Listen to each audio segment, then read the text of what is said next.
Hello, welcome to the stream. I hope everything's working. It's been a few weeks since I've done a stream, so I have sort of forgotten my process a little bit, but I hope everything's good. And for anybody who's watching, hi, welcome. If you don't know me, my name's James. I'm a product design engineer. I work with hardware products and I design tech devices, music tech devices, those kinds of things.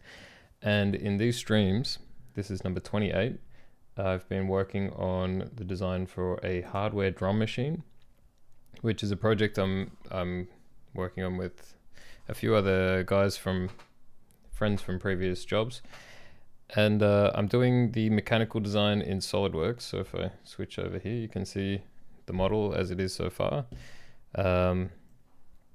Sort of getting to a point where it looks quite similar each time I do one of these streams, but we just add little bits at a time, you know. I'm making it more and more detailed as we go, adding in more and more parts and checking that everything fits. In some of the recent streams, I made a prototype for figuring out button layouts and stuff. I met up with one of the guys, Yesa, who is one of the guys working on the project. I gave him the prototype and he has bought a display since, and he's inserted the display into the prototype and added some buttons and stuff. So we're ready to start prototyping on the side while I'm working on this, which is going to be something like the final design.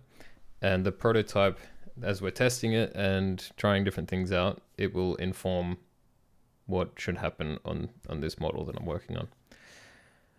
But yeah, so today I'm going to get back into the model here. In the last stream, I added in this model, which is meant to represent the processor, which is going to power the whole thing. So it's a Jetson Nano, NVIDIA Jetson Nano. And yeah, that's basically a small computer on a chip, like a Raspberry Pi type thing. And that will be the brains of the device. And it will have software on there that, you know, puts things on the display and figures out all the audio sampling and all that kind of stuff. That is currently just floating above a PCB, so it needs to have a socket which will attach it. And I've had I spent a bit of time actually last night looking at different sockets that we can use. I think in the last stream I said that I wanted to use stuff from Amphenol,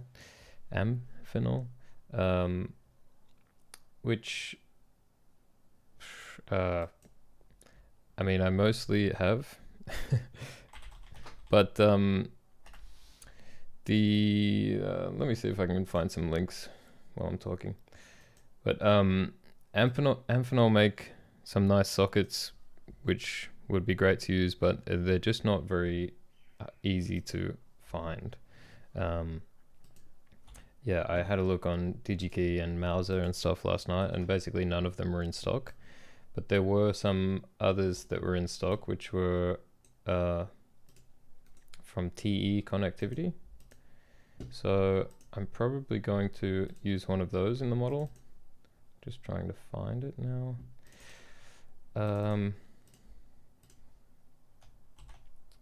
So I can bring it up on the screen.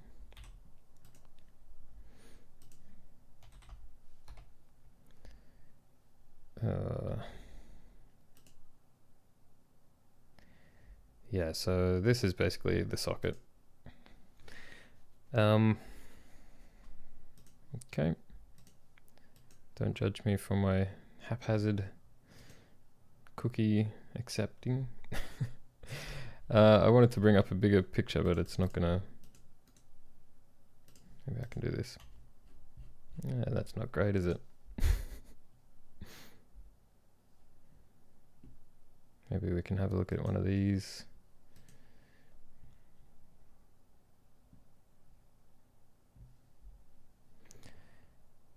Yeah, so that also doesn't show us much. Here we go. Yeah, so you can see it's a socket that mounts onto the board, and then our CPU is going to slide into there and click down, and then we'll have some screw holes as well. So that's one of the parts that I need to get into the model. And the other one is we need storage on the device. And we've decided to use M.2 storage, something you find in computers, desktops and laptops. M.2 is basically a standard for interconnect for PCIe type devices. And this is the socket. So if you look up like NVMe drive, yeah, you can see these kind of chips.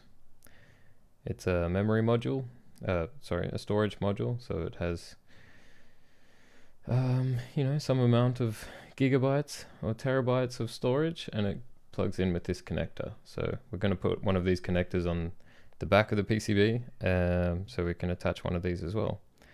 And there was a question in one of the streams, why don't we want to use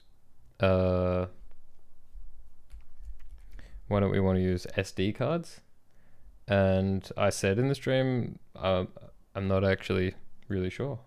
We could use SD cards, but I had to talk to the other guys that are working on the project, and we discussed it a little bit. And basically, the concern with SD cards is the stability. Like, it's a lot more susceptible to data corruption and stuff. But not only that, but also inserting SD cards, and well, inserting them is probably the biggest problem. It's possible that you don't insert it the whole way, and you know, it could accidentally break a connection while it's saving things, and you don't want that. So yeah, we're going to do just internal storage, and we'll probably have a USB port or something if you want to plug in some external USB drive or something, if you want to, you know, add some files to the device or remove some files from the device, as in to take some recordings or something. So USB will be able to handle that, and M.2 will be used internally for the main storage. So yeah, I think the goal now is to bring in, well, first make a model of the socket, and then put it in here and mate this to the socket, and then figure out where it needs to be, and mate it in a way that it can be rotated. So a lot of the time I locate things with a sketch. In this case it's this one, the PCB top, and you can see that there's a lot of horizontal and vertical lines. So the key to this sketch being as flexible as possible is to never make any of these lines have a horizontal or vertical constraint, because that would mean I can't rotate it. So yeah, basically I need to keep it rotatable. So yeah, that's the plan. So time to bring in some sockets. So let's get this sewed in.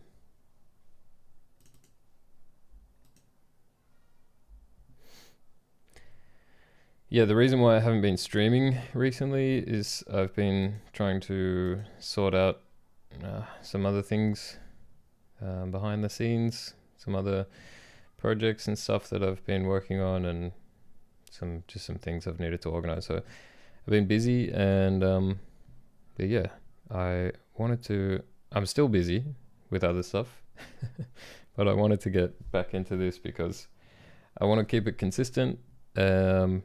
This is the 28th stream. I've never done this many videos in a series of anything, so I want to keep it going, and yeah. So this is the step file that comes from the download, and I mean, I downloaded this step file. And usually when I download a step file, it's not orientated the way that I want it to be. This is close, but I think I want it to be flipped around. And the position of the front plane, I almost want that to be like the mating position of this back surface.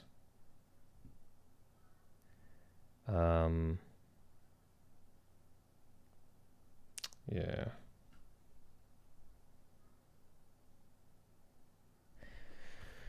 I have a feeling I've actually modeled this before.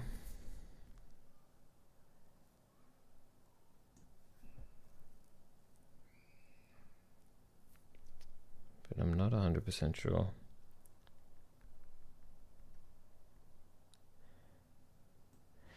Yeah, because this the board that fits into this socket, I want it to be constrained to the socket, so that when the socket moves around, the board moves with it. And if this front plane is at the point where the socket ends in the slot, then I can have the front plane on the board at the front of the board where it meets the end of the socket, and then I can just mate their two front planes together and it'll be at the perfect mating distance. But I don't know exactly where that mating distance is. Perhaps it is this surface, or perhaps it's this surface. I wouldn't think it would be this one actually. So it's probably this one, but maybe I should check the technical drawing.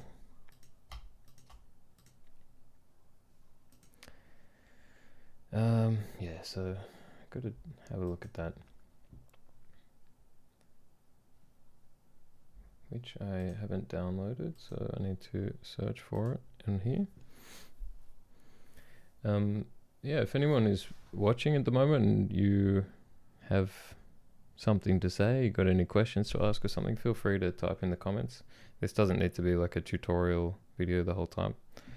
We can definitely have a chat if you're up for it, but no pressure if you're not.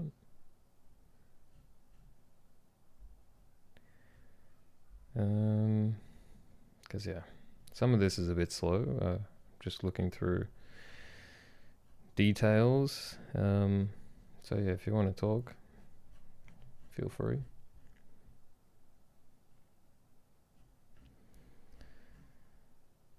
This data sheet doesn't have any drawings, which is a bit annoying.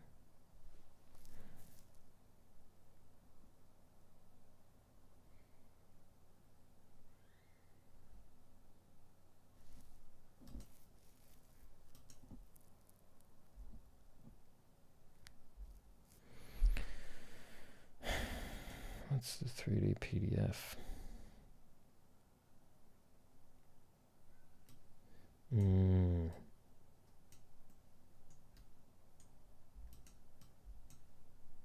Okay, that's not helpful.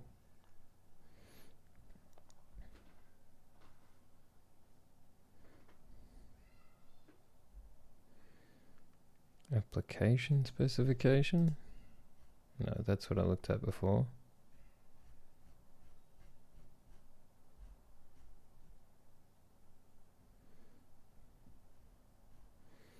This is about mating, but it's more about how to insert it. I don't have any dimensions.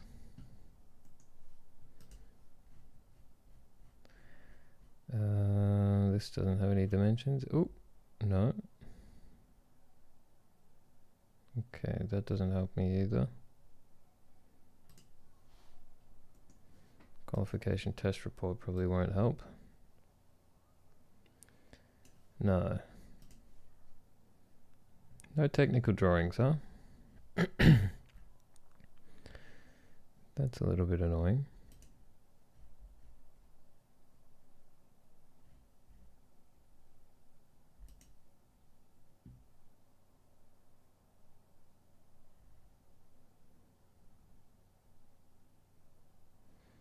This is all compliance stuff. Okay, well, I might have to wing it. So I guess I'll assume that this is the mating surface.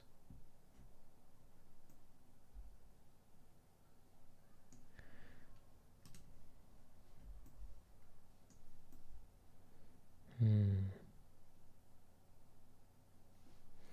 I need to somehow mark the center. So I'm going to draw in this face.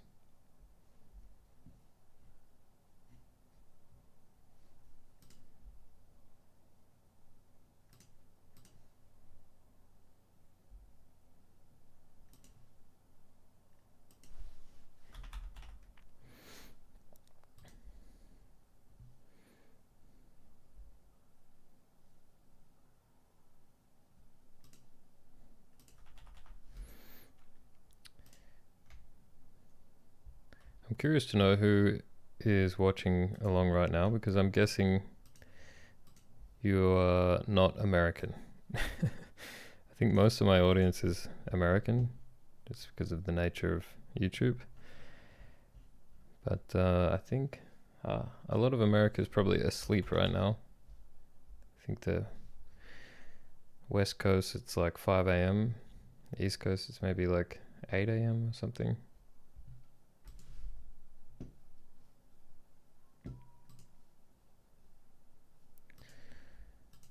So I want to do a split face, split line, sorry. And this is just so that I can locate the center when I rotate this thing.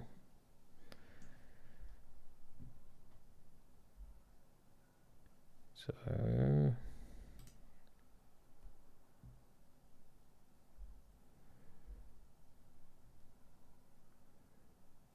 want to move the body. This body, gonna mate this face with the front plane in reverse. Then I guess the bottom of the pins, that's what I want to mate with the underside. So I'll do one of these pins. Hopefully they're the same height on the front and the back. So I'll mate that with the top plane.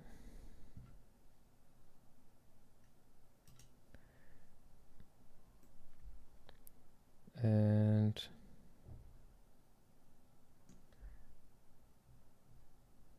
the right plane needs to be mated to this line.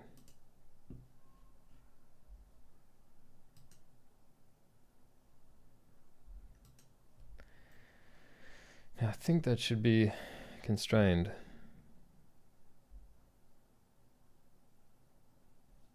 Can't rotate this way.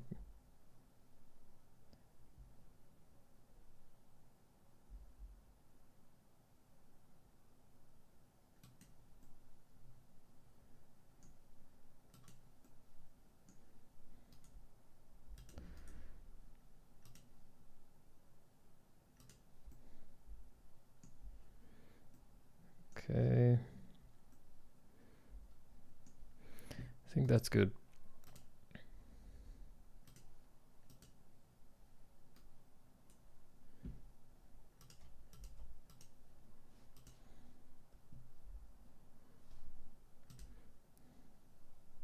Just check this section again.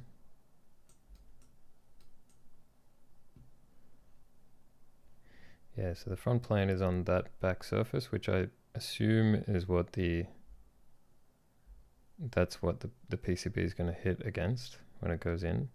I guess this cutout is just so that when it comes down on an angle, that corner would hit there, and then it's going to rotate. So it's going to rotate about this point. So I think that's the stop that actually stops it from sliding back. Unless this rib is what stops it from sliding back, but, oh, this key, sorry. But I don't think it is. I think it'll be that back surface. And the other thing I wanted to check are the pins. So yeah, the pins are the lowest point, and they are the same front to back. And the plastic body is a little bit raised. Guess that's fine.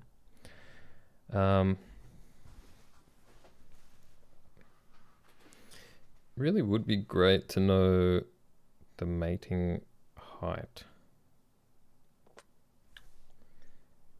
Really need a technical drawing for this, don't I?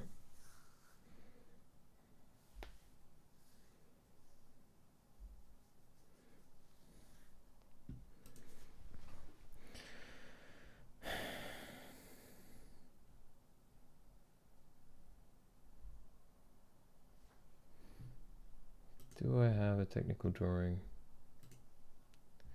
Let me just check.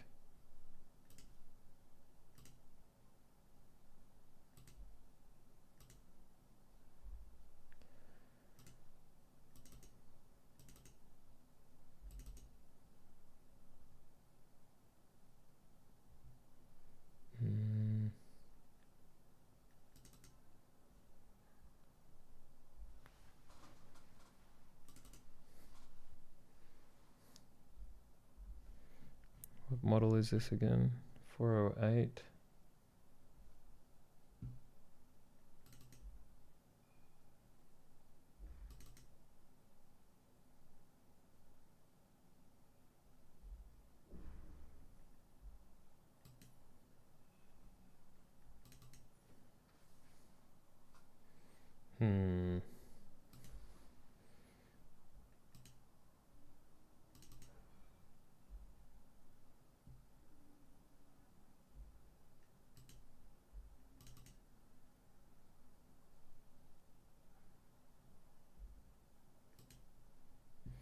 No, I don't know if I have another model though. Oops.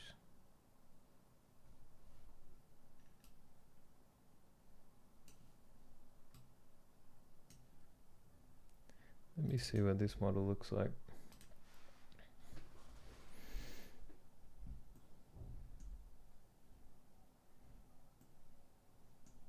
Okay, that looks the same.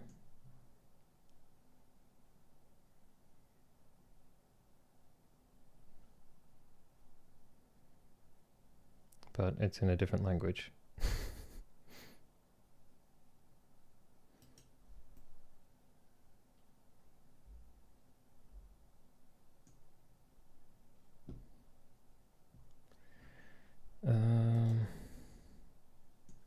That's not much use to me.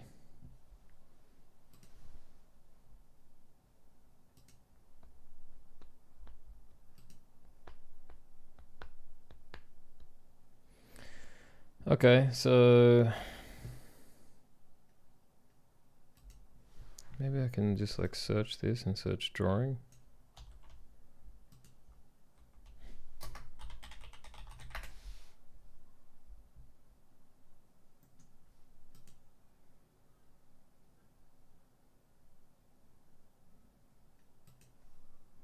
I think it's exactly the same.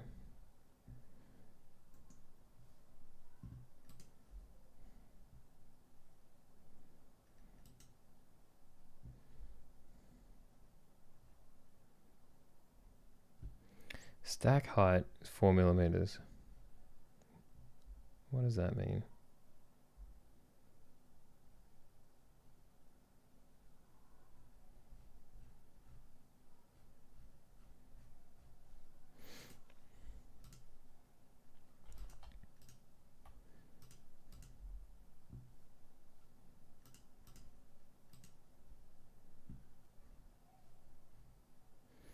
Oh, that's interesting that those pins are aligned with that face as well. So that's probably, those pins are probably a good indicator of where the mating surface is. I would guess they did that intentionally, so that, yeah, so that you know where the mating line is. At least makes me feel a bit more confident about it. So if I draw a 4mm line, is that going to be just the whole height of the thing? Probably.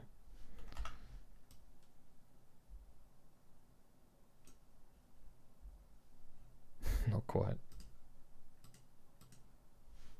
0.05.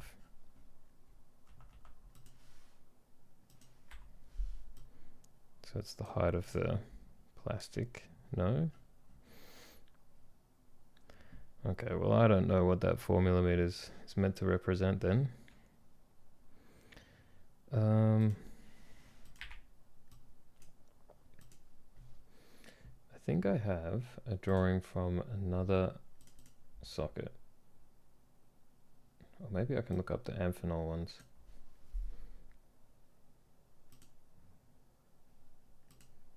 Yeah, let me do that.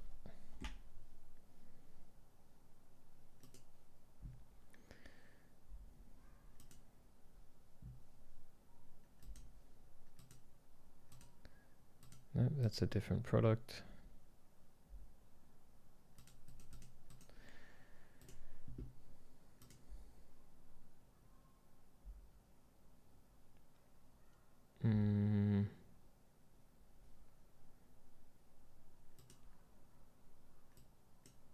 Okay.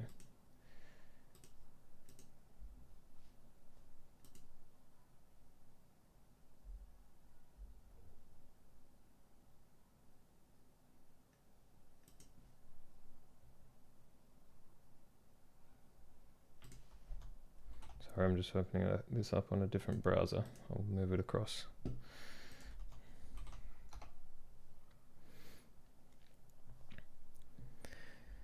Okay, so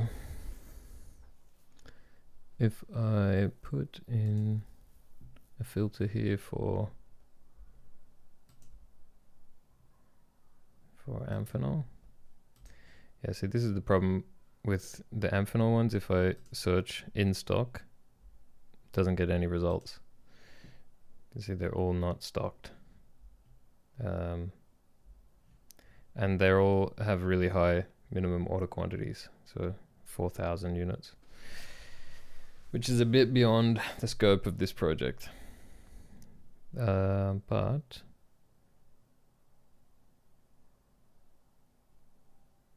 I can have a look at the data sheet, see if this has a bit more information. It doesn't. God damn it.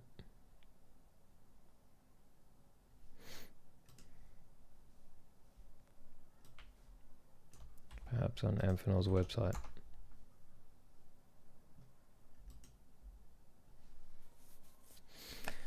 I wanted to skip all of this stuff because I was worried it would be boring, but unfortunately, I still need to do it. And maybe it is boring, and for that I apologize. Okay, center of card slot. Here we go. Amphenol's got the goods.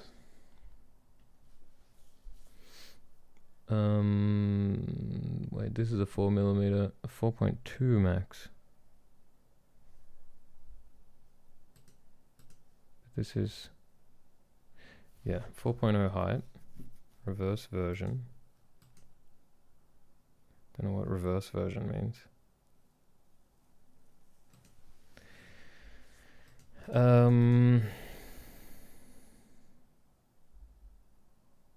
Does it say 4.0 somewhere? Yeah, 4.0. Okay, so I'm looking at the right drawing. 4.0. All solder tail.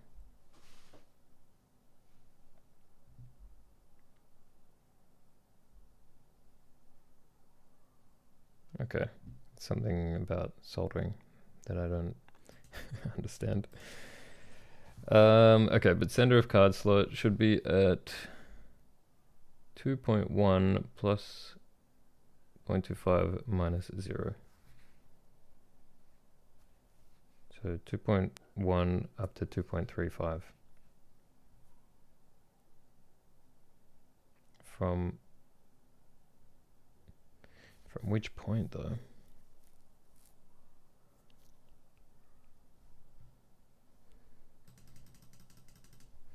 Am I going to be able to make it out? Is it from the bottom of the plastic or the bottom of the feet?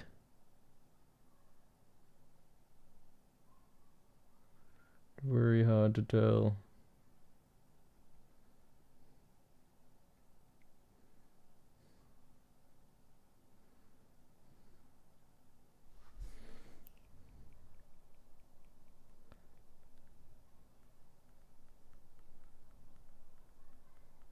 Whatever. Can worry about that later.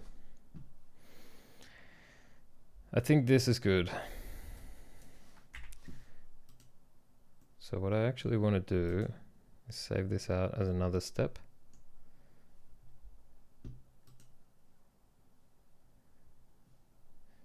Save to this PC. Oops. Oops.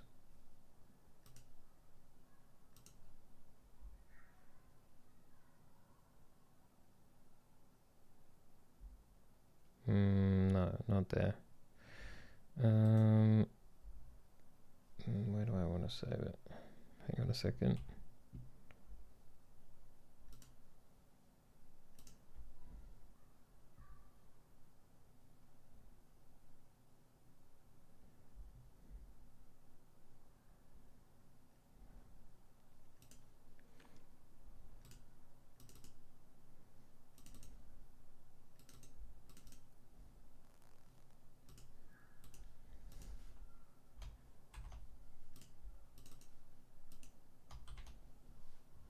Sorry.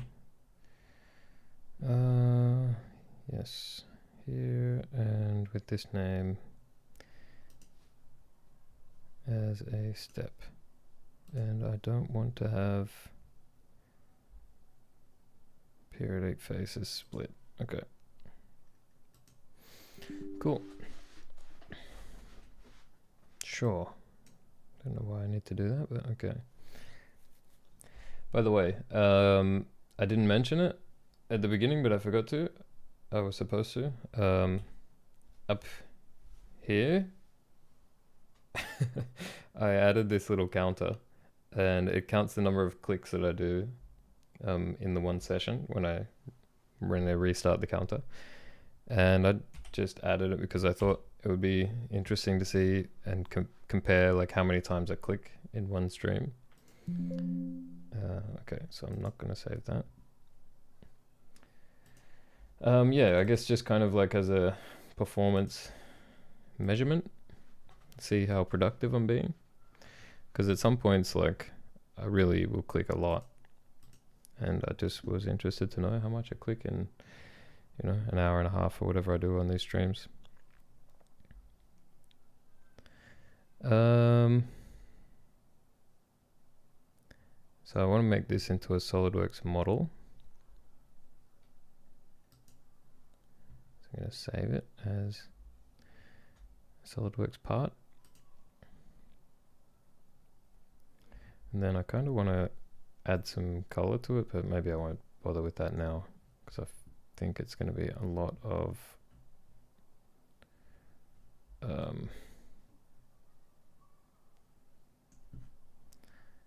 messing around.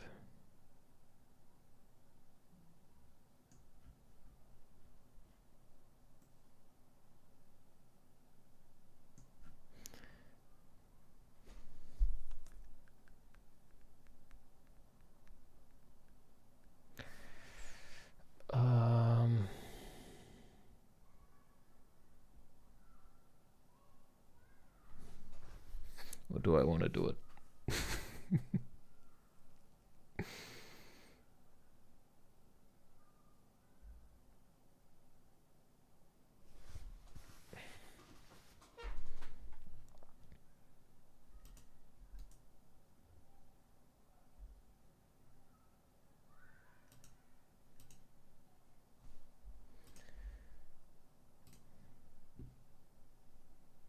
other model that I made.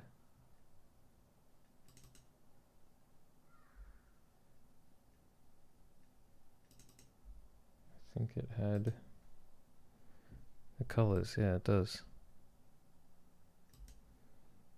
But why is it in a different language? Where did I get this model from?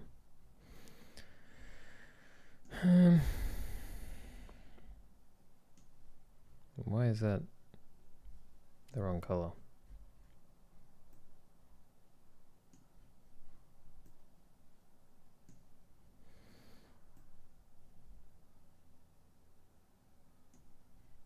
And that.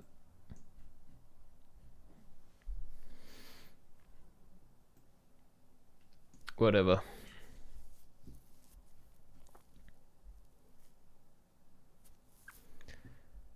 So I need to make a sketch to place this thing.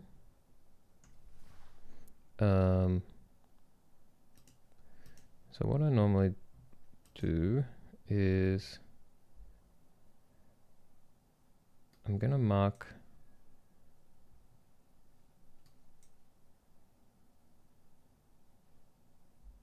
probably just the most important pins on the sketch, just so that I can carry that through and it can be aligned. The pins can be aligned later in drawings and stuff. So the outside pin here, this one, this one, this one, this one, this one, this one, and this one. So it's going to be 8 pins are going to be actually in the sketch. Then I'm going to do like outer dimensions of the whole thing. Yeah. This is just going to be so it's easy to see where like components can't be placed and stuff.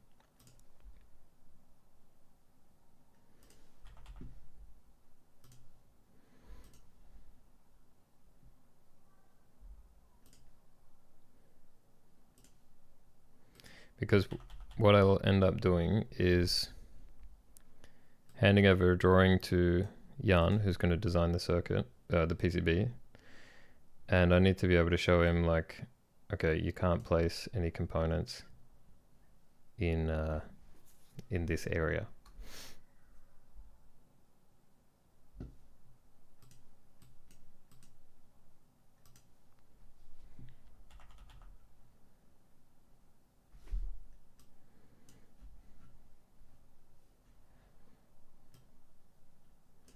So I just kind of block it out. Yeah,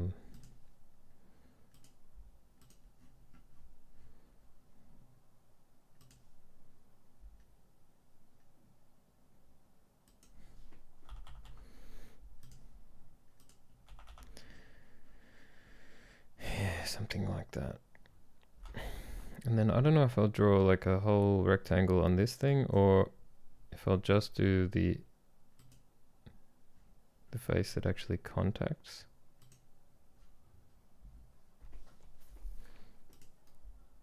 Yeah,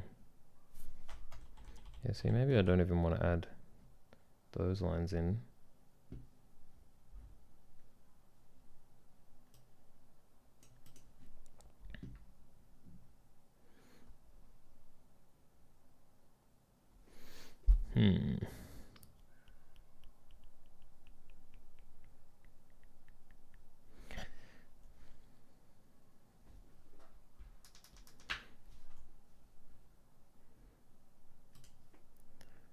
I could just do this.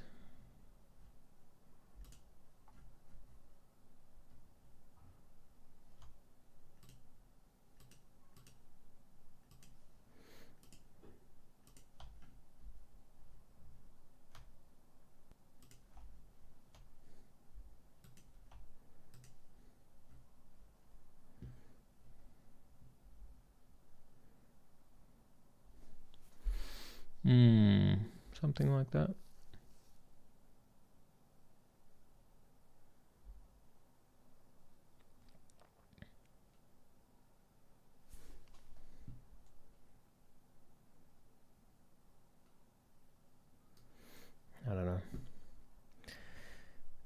Actually, I think I will put these in. Put this line in.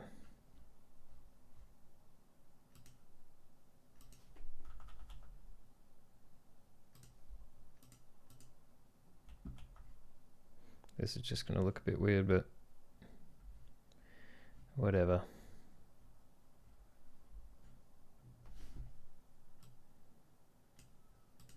Does that line up with this then? No, it doesn't. Whatever.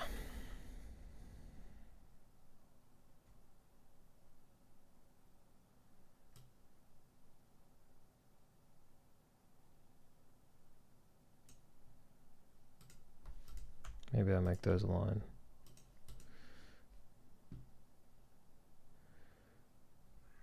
Yeah, that should be fine.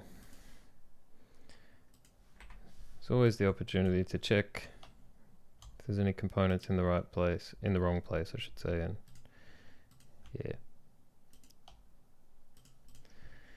And I want to make this drawing as simple as possible, because the more lightweight the drawing is, the better.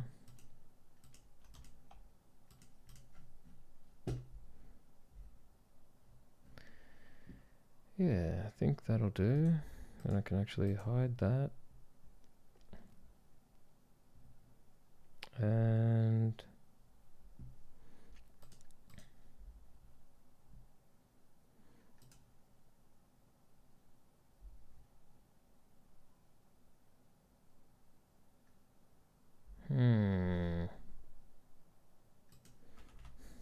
why isn't that centered?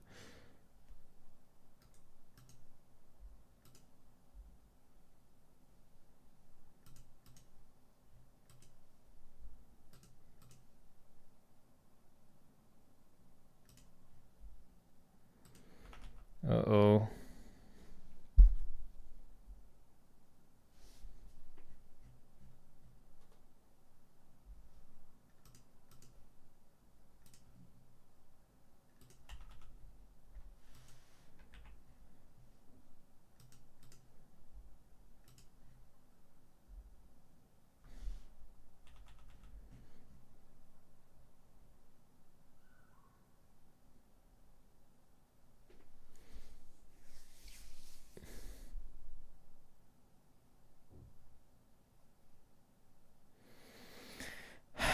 Why? Why isn't this like, so these aren't equal? Why?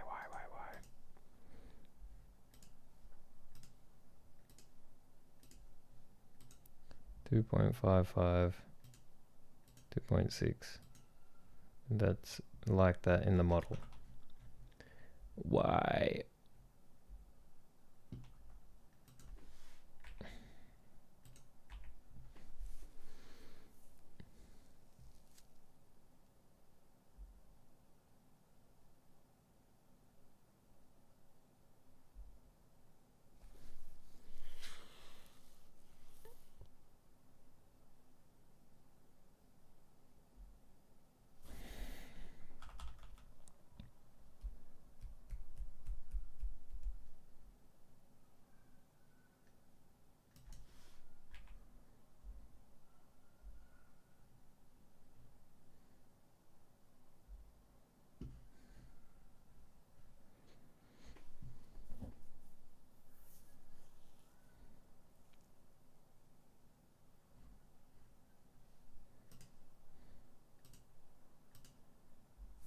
One 1.55. 1.55, okay.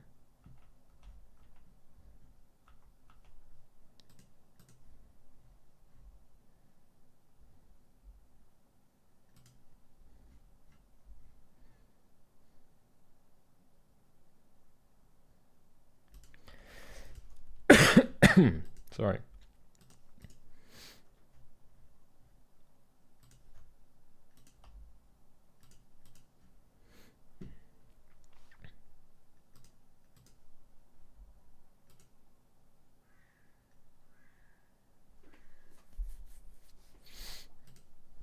Okay, so it is centered, but this is just wrong. So I might even just unlink that from this.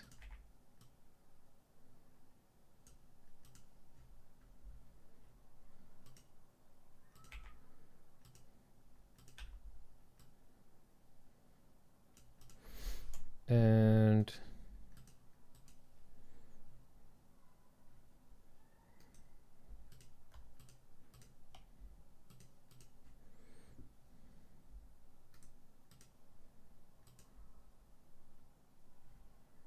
just attach it to the wider side.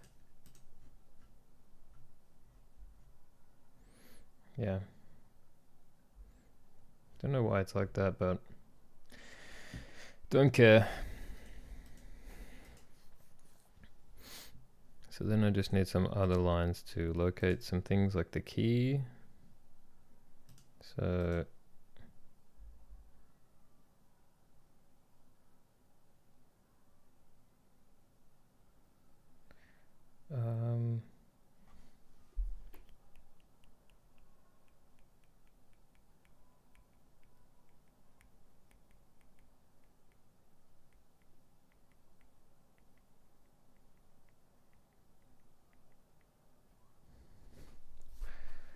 how do I want to do this?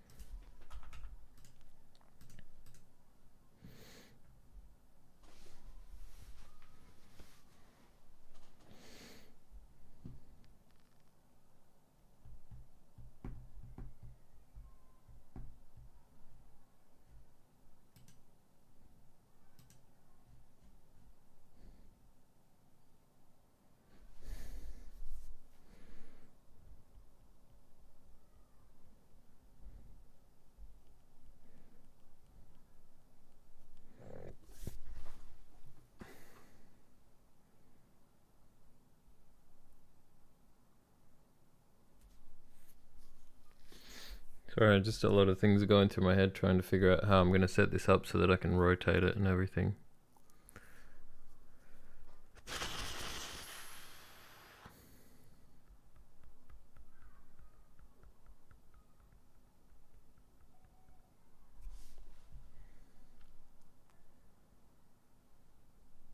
Do these need to be actual rectangles, or do I just have a line that goes to the point?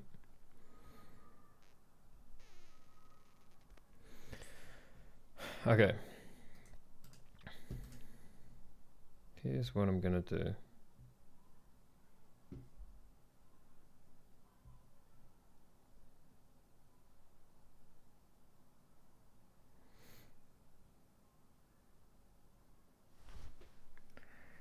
Cause yeah, I need to keep the sketch as light as possible.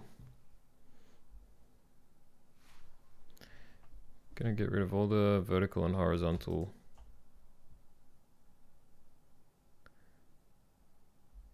constraints.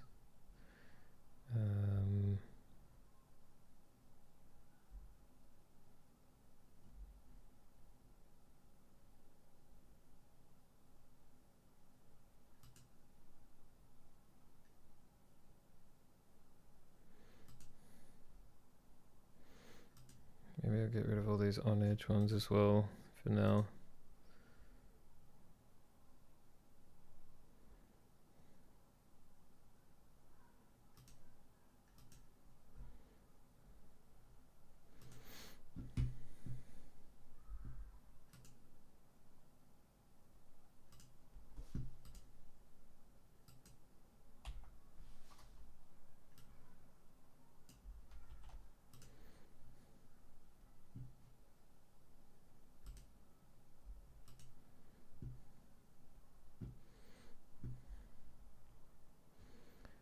Alright, so I'll make this horizontal.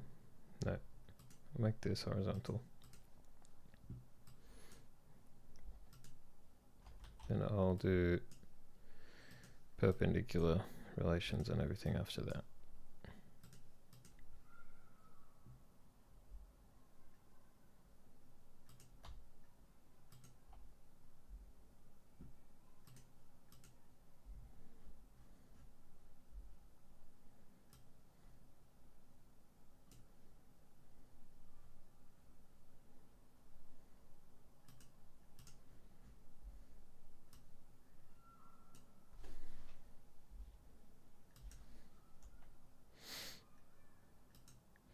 I'm not even going to rotate this drawing because it's going to be linked to the model. It's just that when I copy and paste this into my skeleton, yeah, I want it to be all ready to go.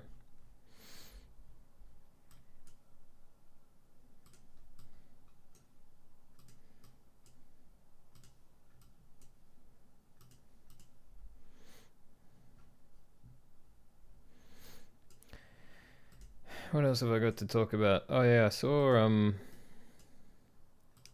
there's a guy in the SolidWorks forums, like in the Discord and in Reddit and stuff. His name is Toby something. Too Tall Toby, I think, is his YouTube name. And he also streams SolidWorks stuff. He's been doing it much longer than me and has more of an audience. And I saw that he commented on my last stream, I think. Not sure if he would be watching long enough to see this, but if you are, thanks for the comment. But yeah, it was cool because I think there's really not many SolidWorks streamers out there, so it's cool to have him acknowledge, come and check it out at least. But I saw yesterday he was doing a live stream that was like speed catting. Like they give them a model or they give them some drawings and say you got to make a CAD model of this, and it's like two people racing each other, so you can do it the fastest. And I definitely want to try to get involved in that. I want to give it a shot. Because a lot of the time when I'm doing stuff on these streams, it's really like I'm thinking a lot because I'm wondering how I want things to be fitted together and those kinds of things. But when it's actually just time to... I'm here to learn design, newbie to SolidWorks. Oh, cool, welcome. Thanks for joining. Zado, is that how I say it?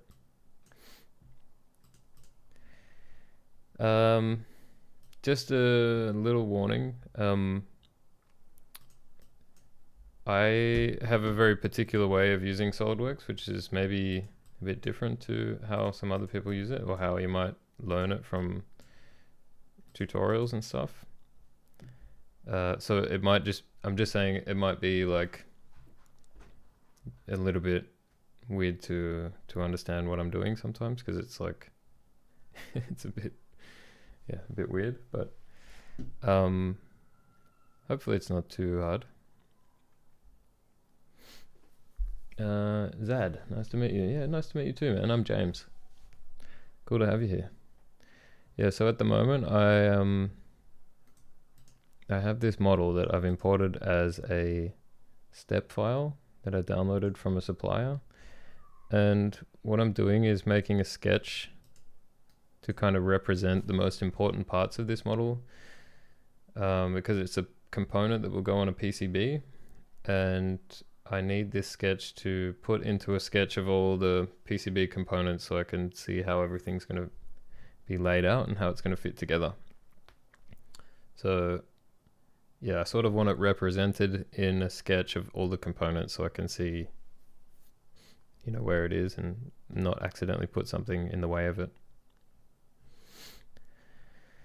I just need to figure out how I want to do this.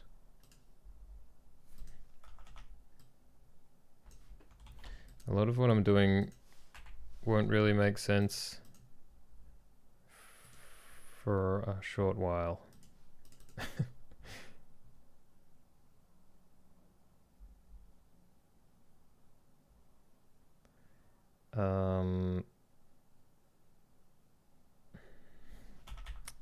How do I want to...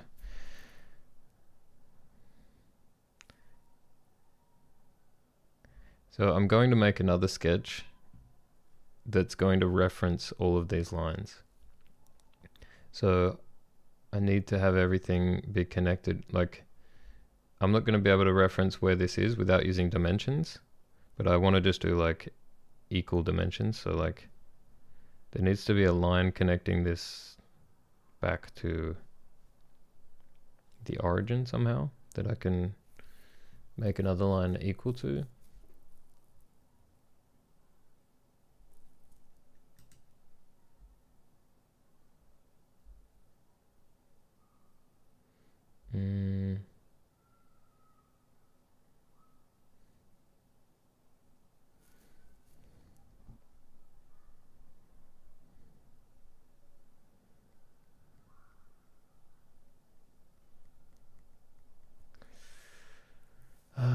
What do I want to do?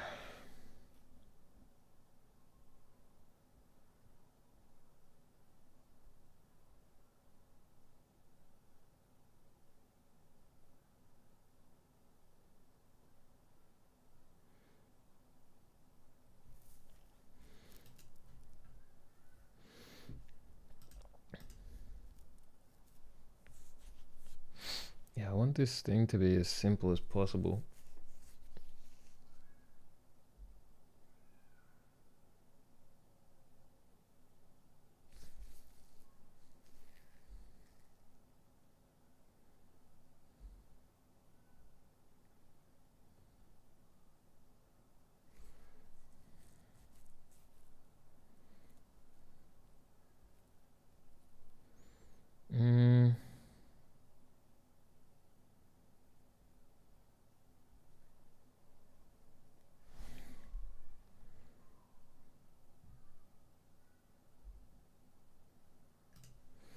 Like I almost just want to have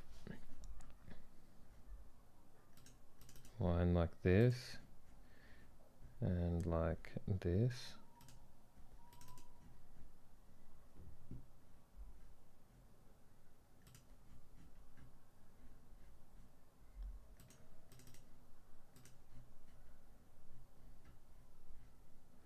And like this.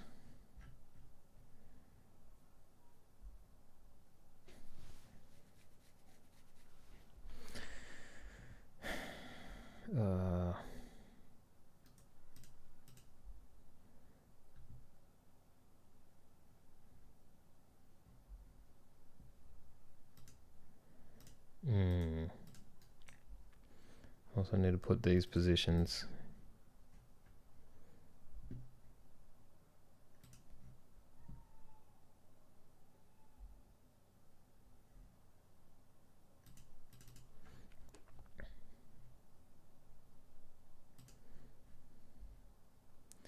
And I need to put the pin sizes.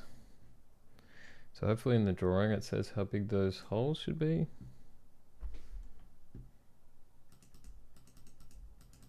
But this is a drawing for a different it's a different brand.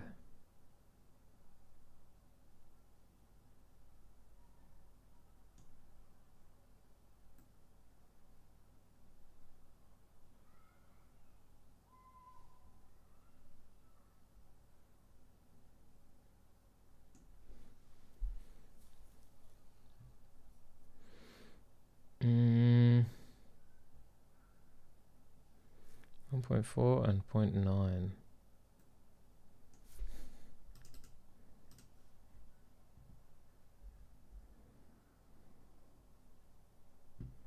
Okay, this is the PCB. So that should be 1.1 and that should be 1.6. Are these pins the same? Let me check.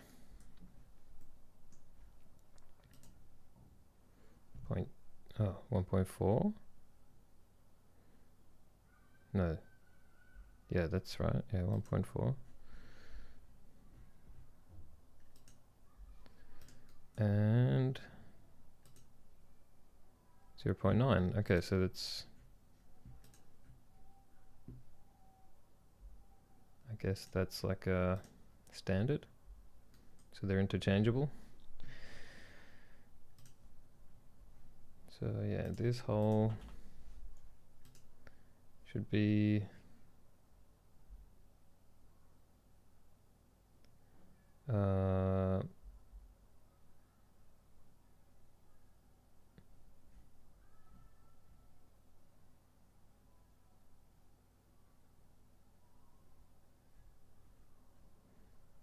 big one is on that side. Okay. 1.6 plus or minus 0.05.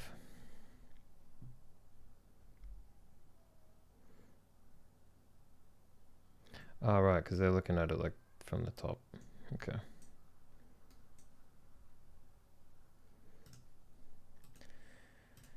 .6. Sorry, Zad, I got a little bit lost in the sauce there. I don't know if you're still watching. My bad. I'm not very good at engaging people. Got a little bit too into it.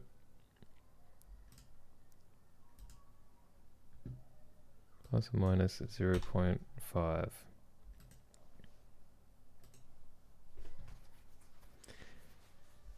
Yeah, so I don't know, maybe this is helpful, maybe it's not. Maybe it's helpful to see how to interpret these drawings. So my other hole needs to be 1.1, also plus or minus 0.5. No problems, I'm just learning the tools you're using. Oh, cool. Well, glad you're still here. What inspired you to learn SolidWorks? Are you doing it as a hobby, or are you studying university or something?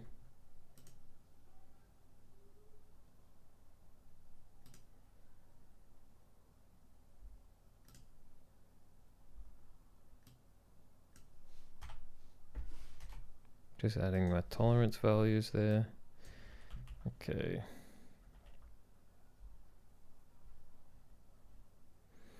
I think I'm gonna delete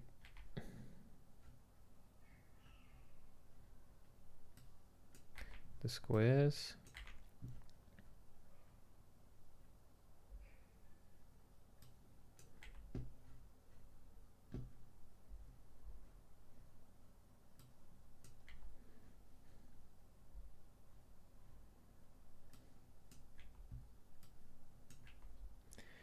I just graduated mechanical engineering and joined a company. They're giving me an opportunity in designing. Oh, cool.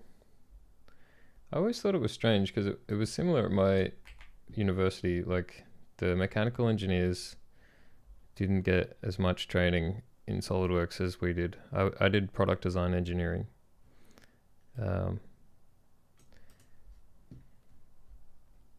Have you used SolidWorks at all at university? Or are you just starting now? Because a lot of the time they teach like AutoCAD and stuff, right?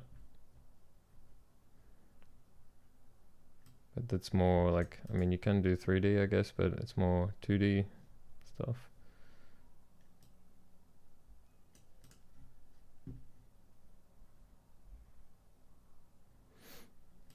And congratulations on graduating, by the way.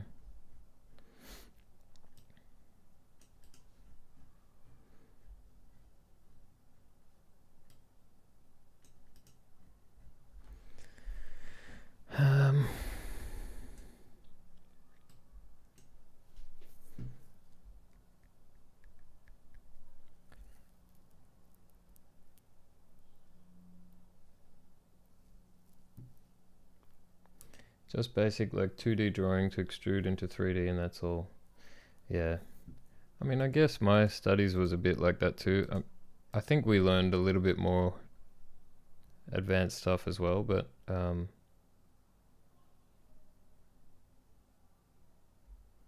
yeah, not a crazy amount.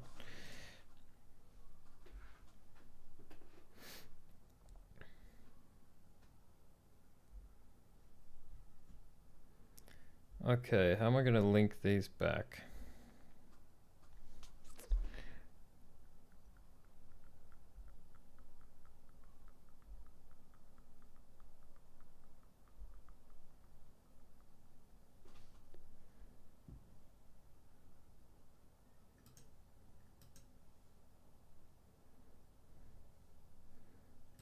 Maybe I just put everything on this line.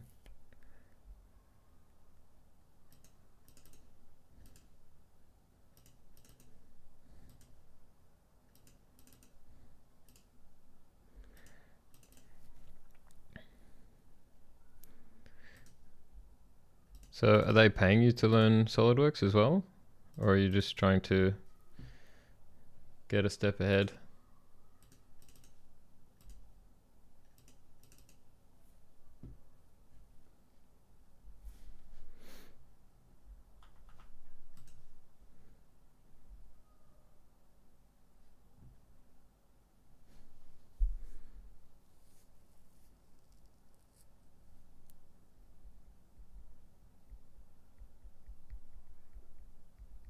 Get a step ahead. Cool.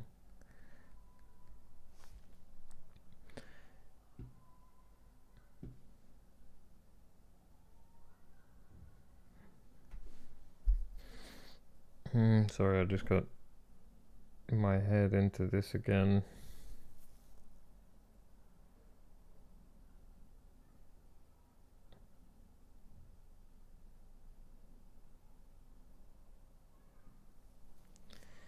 Just trying to think how I want to do this. I think this should be okay.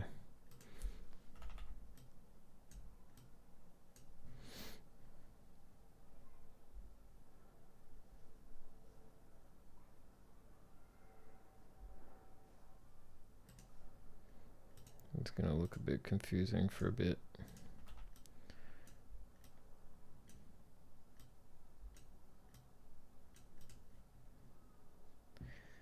So what kind of work do you do?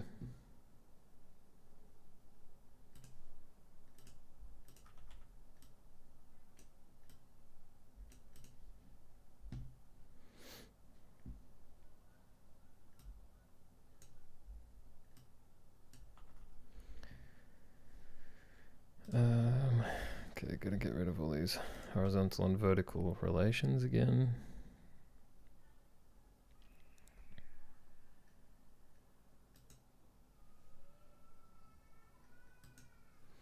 HVAC AC parts design. Oh, cool. I feel like I talked to somebody recently who does stuff like that. Mostly bus AC.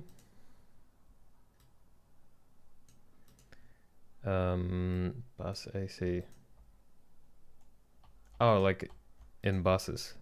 Wait, what the fuck did I just do? I was thinking like right. Bus AC, I was thinking like alternating current like and then like a bus of like electrical cables or something. But then I realized you meant like an automotive bus with air conditioning. Okay, cool. So, and you're starting the job and it's going to be in design or something?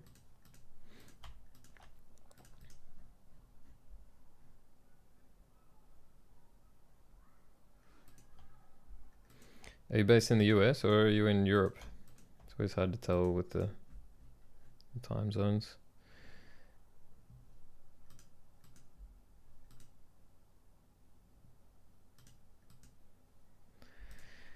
Okay, I think this is enough to work with.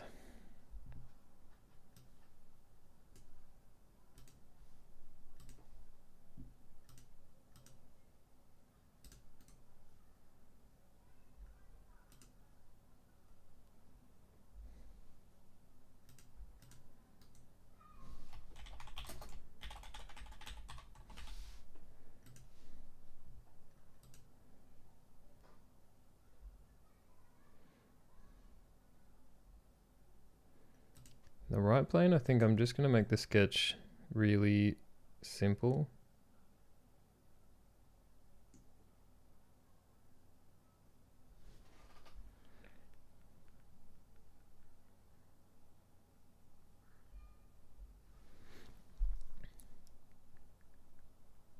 Just in case I have to rotate it.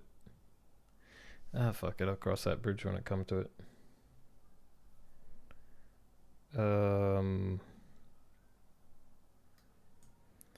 Okay, so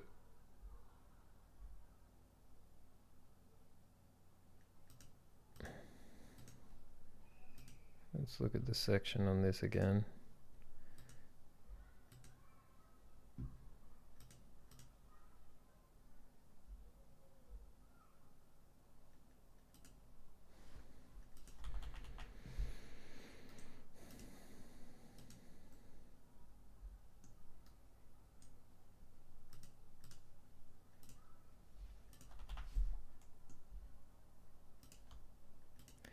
Working as a service engineer for the past 1 year on the same company. Now I want to completely focus on design. It's in UAE. Oh, cool. think it's my first time I've had a viewer from UAE. Welcome. Okay, yeah, I did a similar kind of thing. At one stage, I was working in a sheet metal factory. And yeah, I was working just like as a laborer, and I think I asked them if I could start doing design, but they wouldn't let me. The boss was a bit, let's say, difficult.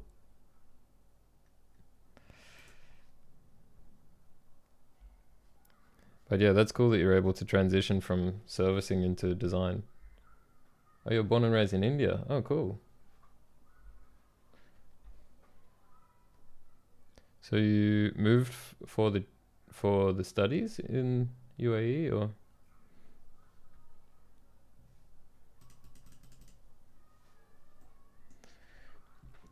Okay, center of card slot.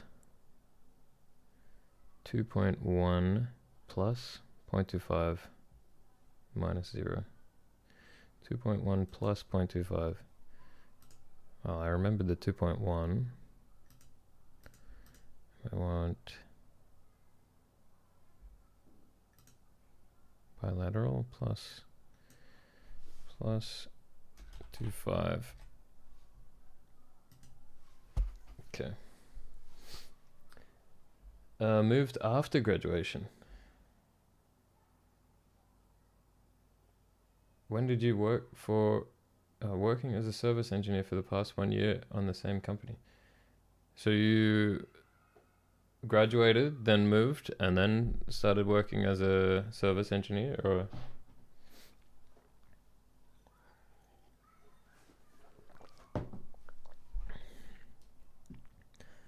Okay. Now this line, where is that going to go to? Maybe that doesn't need to go anywhere, actually. Do I even need that line? Probably not.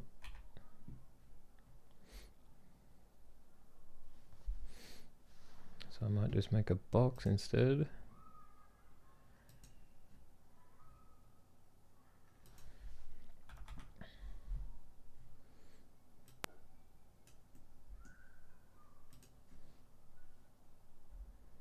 This time I don't need to worry about the vertical and horizontal relations. Exactly. Okay, cool. What made you decide to go to UAE? UAE, I should say.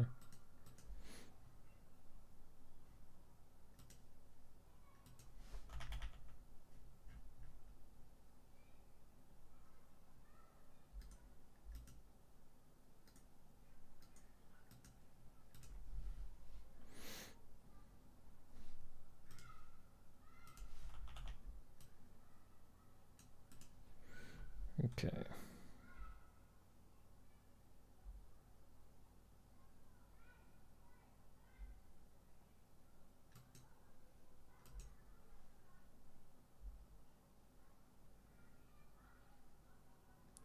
Family thing. Okay, fair enough.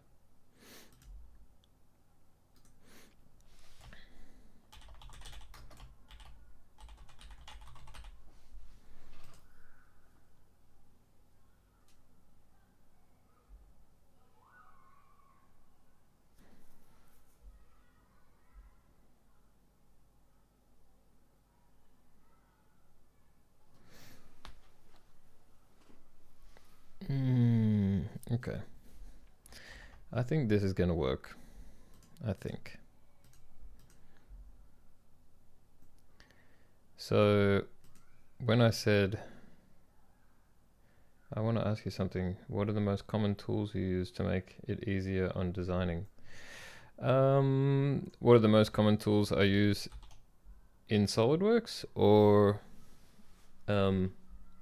physical tools, or different types of software, or what do you mean by that? In SolidWorks, I try to keep it as basic as possible. Or Creo. I don't use Creo. I have used it in the past at university, but not a huge fan of Creo. I mean, it's fine. I probably didn't take enough time learning it.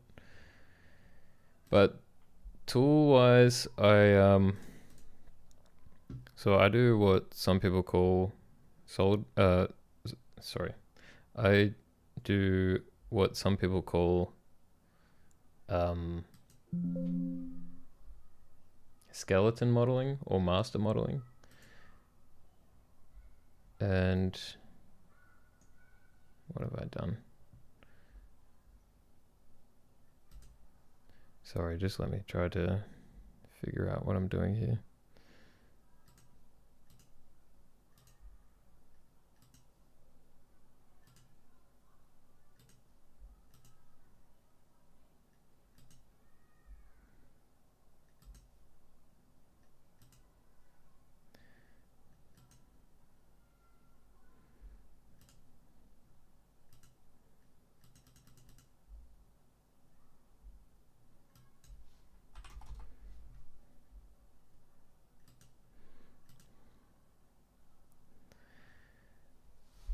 No problems. Okay, so what I do is a type of modeling called master modeling or skeleton modeling.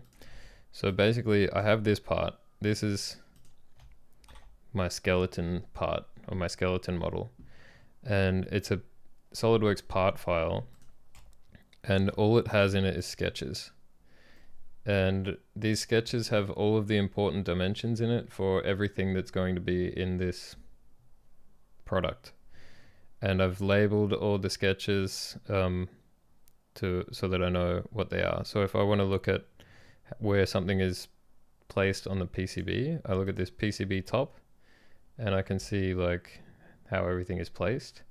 So I have my CPU here, I have like some jacks and stuff here, and all of the dimensions for this jack part, for example, they're not inside this sketch because it would get really messy having all those dimensions in here.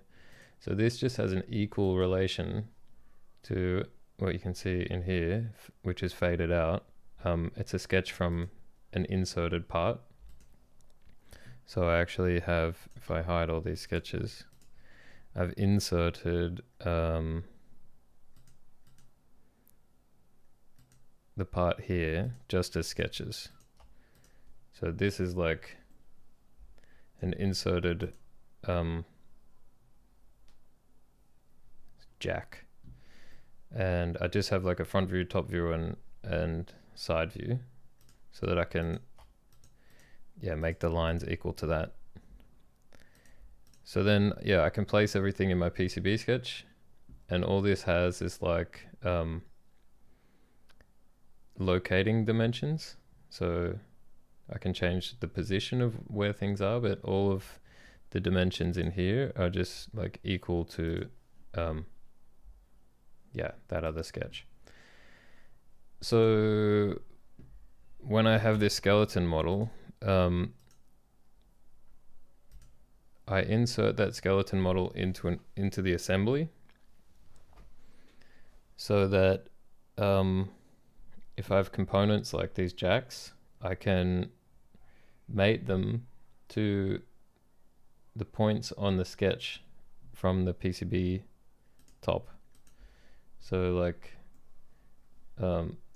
this model of the jack is mated so that it lines up, like the back lines up with this point on the sketch, blah blah blah, so that it's not mated to any other part. Like I don't want to mate this this jack to the PCB, because then if I delete the PCB, the mate will be broken. So I've made everything to the skeleton model. And then when I design parts like a PCB, the first step in my feature tree is I insert the skeleton model. So you can go insert part. So I insert it, and it has it just has sketches inserted. So yeah, I basically I don't like draw the dimensions for how big the PCB is going to be in this part at all. It's just linked back to the PCB sketch. So this is like I've just done like convert entities from the lines from the skeleton model. So I mean, I don't know how far into your SolidWorks journey you are, but this is kind of a fairly advanced method, I would say. But it is a method that's reasonably common, at least in the industry, but they don't teach you this at university. It's like a lot of companies use this method, but they, for some reason, don't usually teach it in university. But my first boss taught me how to model like this, and I've been doing it ever since then. It's way too advanced. Yeah, I mean, you'll get there. Like you'll work it out, and you don't need to do it this way too. There are lots of other ways to use SolidWorks and to do different types of modeling that are also just as good. It's just different ways to do it. But I try to, if I can simplify the answer to this question, I try to avoid things like patterns. So when we're talking about tools, things like the linear patterns, or especially like mirror features and stuff, they're quite good for quickly modeling something, but when you have like a really big complex assembly like this, I find that sometimes those features can break, like they start getting errors or they don't rebuild properly. So I try to keep it as simple as possible. Bosses, extrudes, that kind of stuff. Obviously I do go more advanced for some things, like for knobs, for example, I usually will do a revolve if I know it's going to be symmetrical. Yeah, this enclosure is it uses the sheet metal features. So I've got like base flanges, edge flanges and stuff. I would guess for designing air conditioning systems for buses, these sheet metal features are probably going to be pretty good to learn. So if you click on this sheet metal tab, it's good to learn those. So for sure, probably for what you want to do, I guess, like learning some basic modeling stuff, and then once you get the hang of that, try to learn some sheet metal modeling stuff, because that'll be pretty handy for that kind of work, I think. So back to this, I have inserted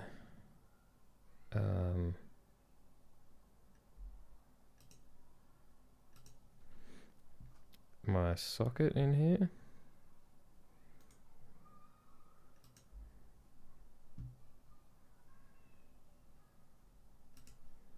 Gonna increase this distance a bit so it's out of the way.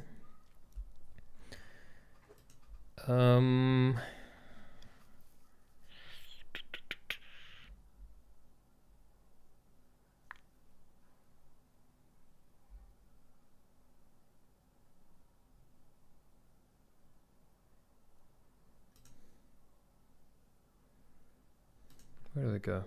Now there. Yeah, so I need to go into my PCB layout, and I've got to add this socket.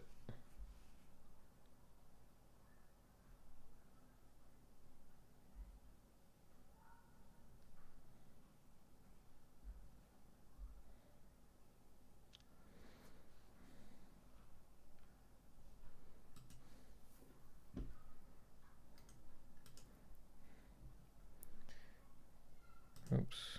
Oh, no, I did want to do that. Yeah, what stage are you up to? Like, what sort of things have you been practicing, I guess? Yes, mostly parts like brackets, gaskets, gears, and you're right, sheet metal type we use a lot. Engine and radiator design. Yeah, yeah. I think sheet metal, like probably most of the stuff that you're manufacturing is going to be sheet metal. So definitely a good thing to learn.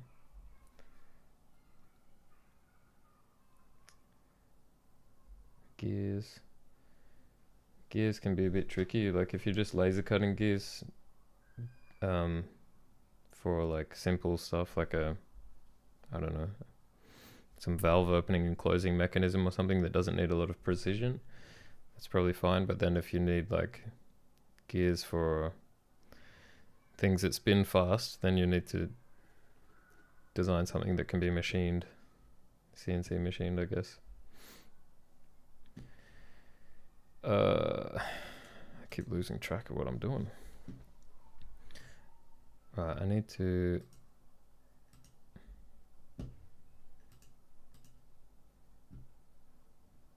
compressor clutch pulley gears. Yeah, I guess that's pretty high speed stuff. Alright, this is where it's all going to start making sense, what I was doing before. So I've just copied that sketch that I made, and I'm going to paste it here. Oops. I'm going to paste it on this sketch.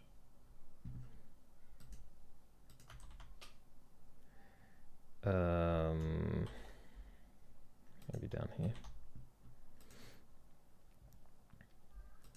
So this should be, which sketch did I make horizontal?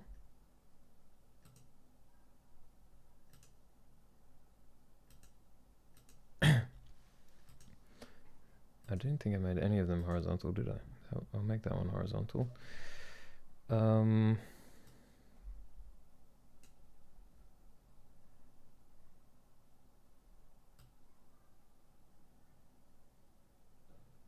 got to start doing equal relations on everything until everything turns black.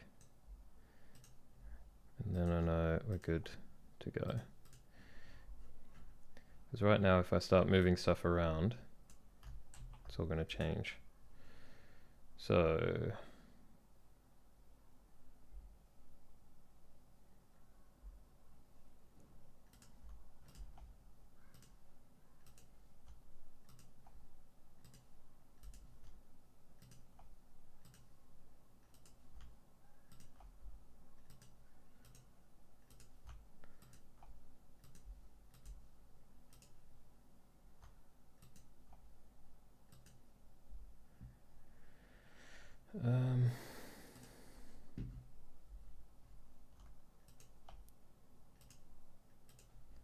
just making all these equal.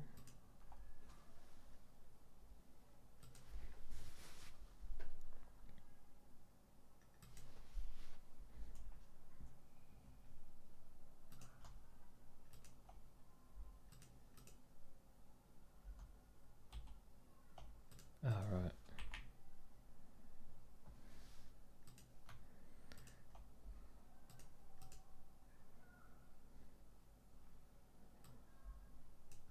Now why isn't this black? Okay.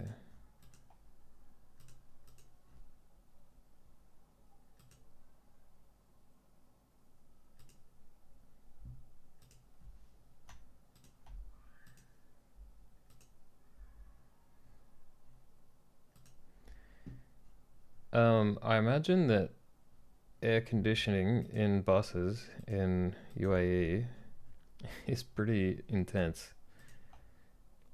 Because if your air conditioner in a bus doesn't work, I guess it's going to be super hot.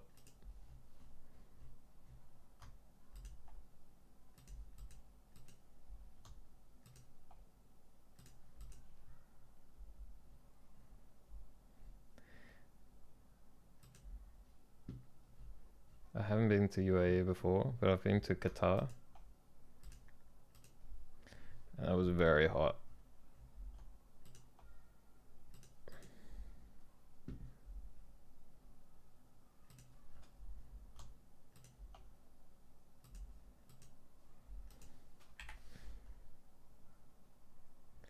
Yeah, it's 39 degrees now. Jesus. That's crazy.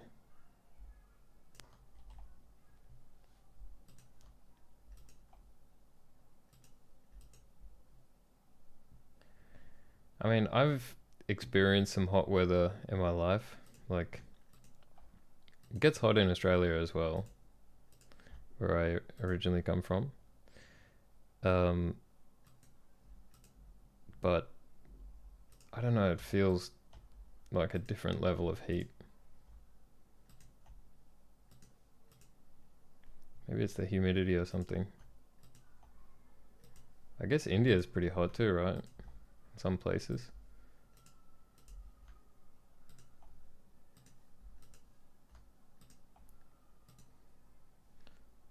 What's my click count at? 1,396. Jesus. Qatar is a different country. UAE basically Dubai, Amman, Abu Dhabi, and some four more.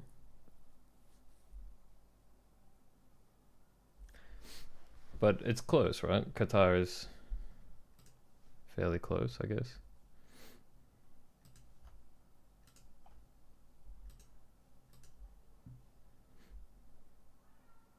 Why I went to Qatar?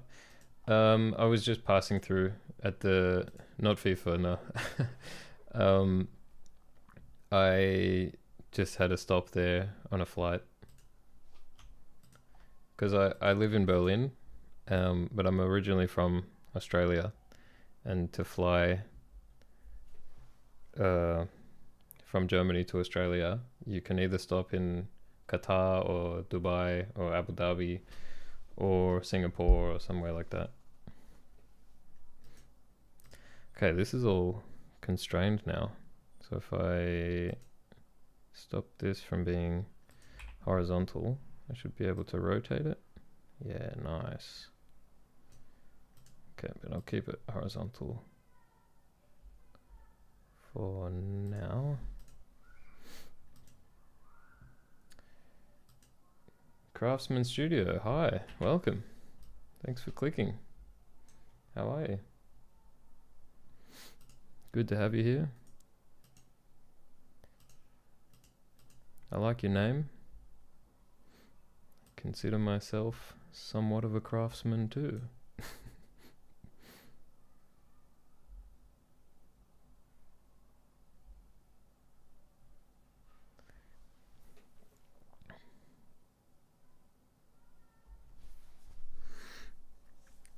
I've just realized something that might be fatal.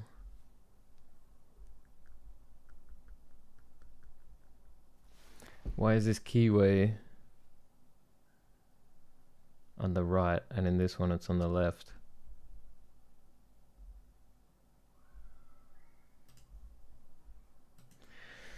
Oh, this could be bad. Component documents must be saved. Okay.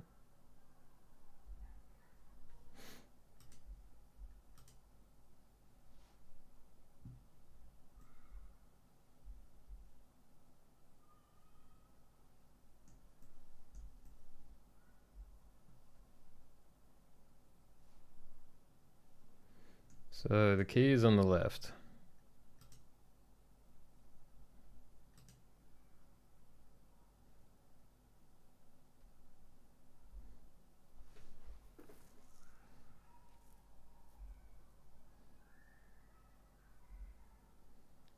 It's always hard like this on designing works. Sorry, I didn't understand the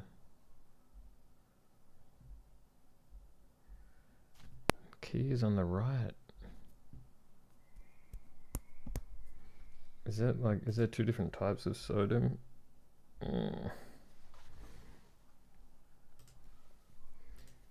What about that other SODIMM slot I had? SODIMM socket. Oh, the key's on the right on this one.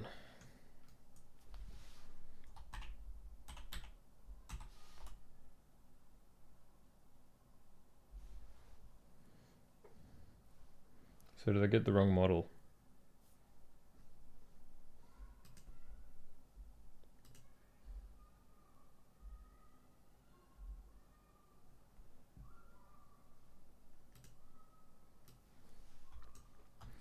I think I might have gotten the wrong model. Oh, maybe that's what reverse edition means. I mean, that would make a lot of sense. Was this right angle module orientation?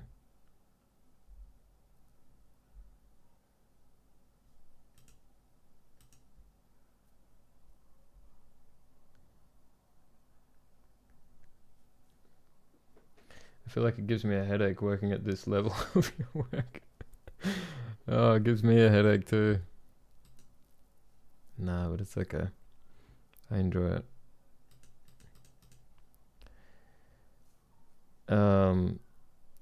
This one has the socket on the left side if we're looking from the other direction. But it does say reverse. Where did I see that before? It said like reverse.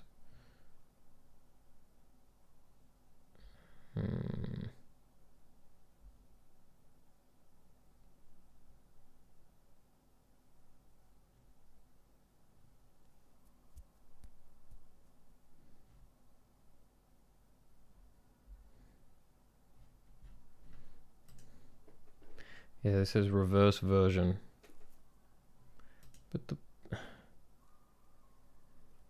the picture has the the picture has the thing on the right side. So why is the model not like that?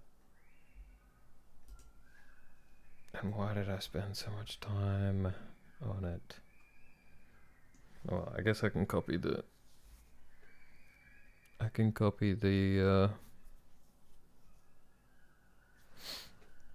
the sketches over to a different one.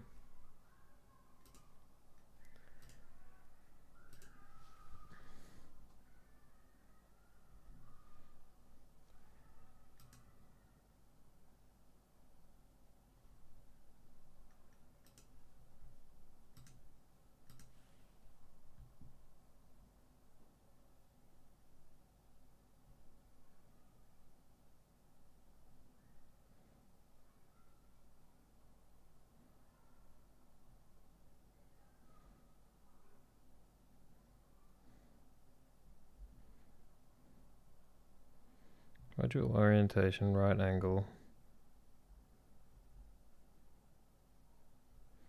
Shouldn't this say reverse version? Reverse keying.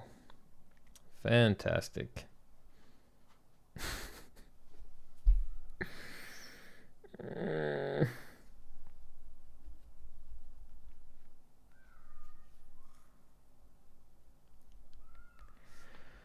Okay, so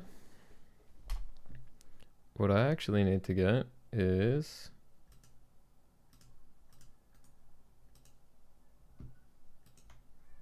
this, I think. Well, I like to give feedback. You don't want to hear my feedback right now. I'm not in the mood to give positive feedback after I spent all this time modeling something that doesn't clearly say that it's reversed. Okay, let's look at the digital datasheet for this one. Sorry, I had to switch over to Twitch. I'm good, just looking around before I go off and work on some projects. Nice. What are we working on? Working on a digital drum machine. So I can show you the assembly here. It's basically a metal box. I mean, this, I've just got it set to transparent and now so you can see through it. But it's a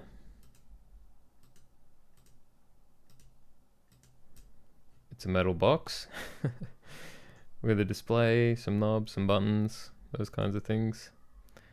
Eventually it will have a lot more buttons, and it has a Jetson Nano processor inside it and a big green PCB. And right now I'm just trying to figure out a socket for this PCB that's going to go onto the a socket for this SOM module to attach it to the PCB. And I just spent an hour and 45 minutes messing around with this model, only to find out that the key is on the wrong side. It's a reverse mount. So now I have to do the same thing with a new model. So that's fun. But I think lots of the work that I did will be, I won't have to repeat it. It'll just be copying and pasting. What did it say? So this one says, what projects are you working on, by the way? You said you have to go work on some projects.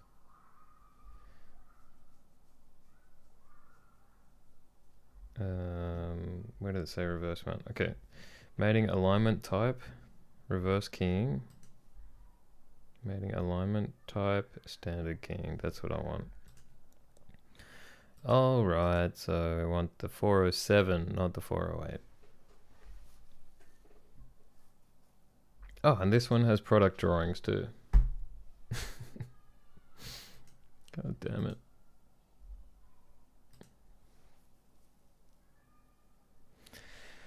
Okay, let me download all these files.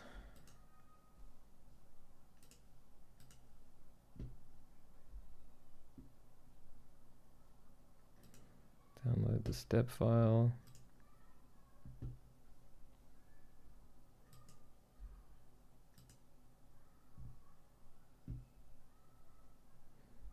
Okay.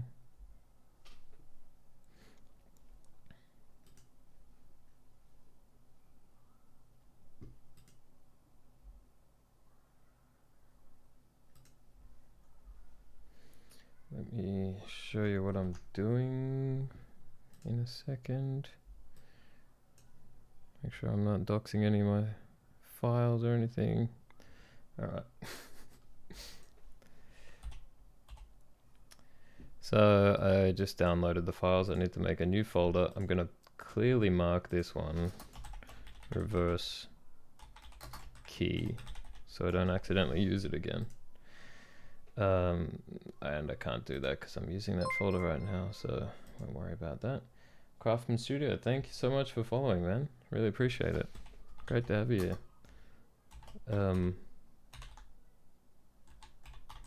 here. You haven't watched the stream before, right? So thanks for joining. Hopefully you'll be here again. I mean, I'm just saying that in case you're gonna leave and go and work on some projects. Oh, and Zada, thank you so much for the follow too. It's really appreciated. If you have time, no pressure.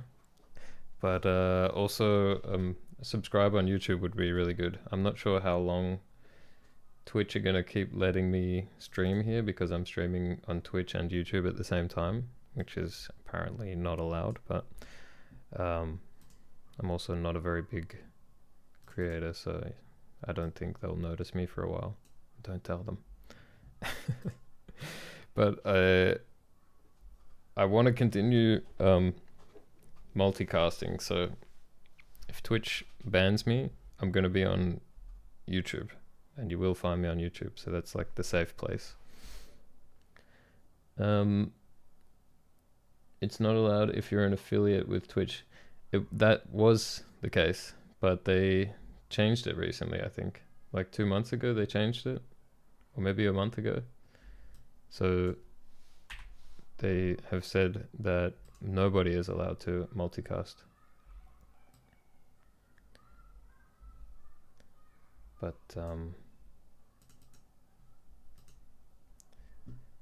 I don't know. They haven't said anything, so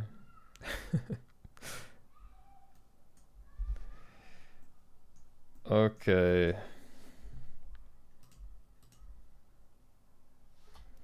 See, no one tells me nothing.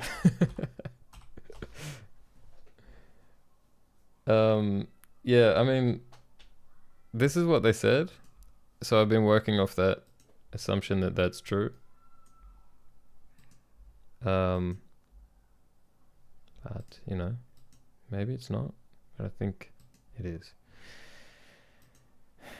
Okay, here you can see where I went wrong. This is where I spent all my time modeling this thing, and then it actually should be like this. Whatever. But yeah, so subscribe on YouTube if you have time, because I think I'm less likely to get banned there. And I'm also focusing more on YouTube. Like, as well as streaming, I post videos there, and I'm intending to post more videos. Actually, later this afternoon, I'm gonna make another video. Okay, so this model looks different too. Does it? Maybe not. Might be dreaming.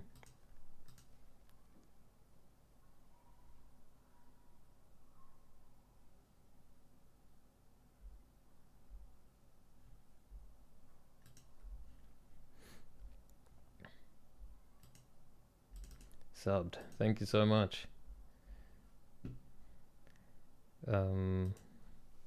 That's weird that it doesn't come up with a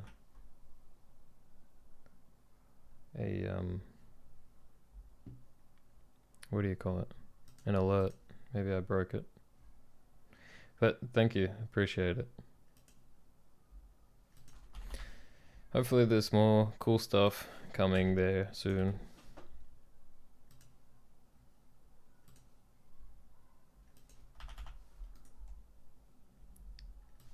But what projects are you working on? I can't remember if you told me.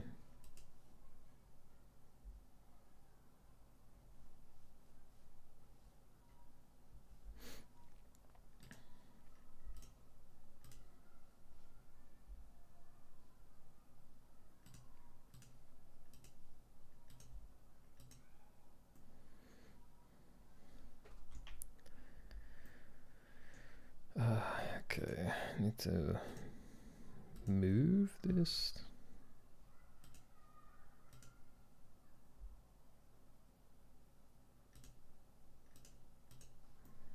Made the top plane with the pins. Made the front plane with this face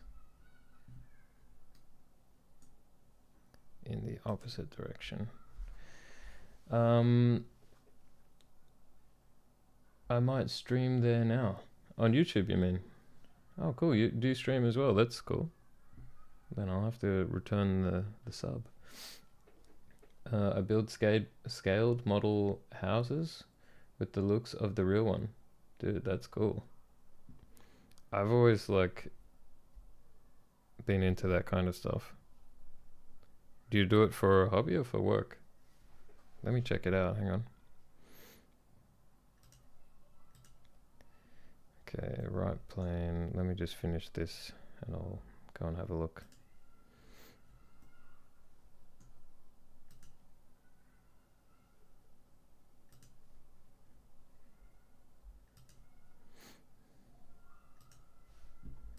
Just check I did all of that right.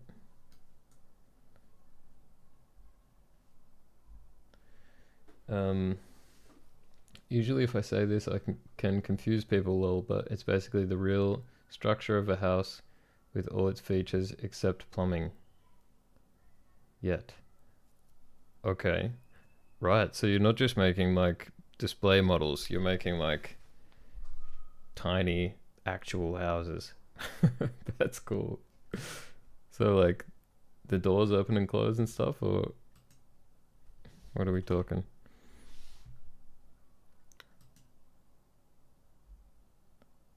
I don't know if I'm gonna be signed into an account here. No, I won't. That's okay. Um, is it called Craftsman Studio? Craftsman Studio?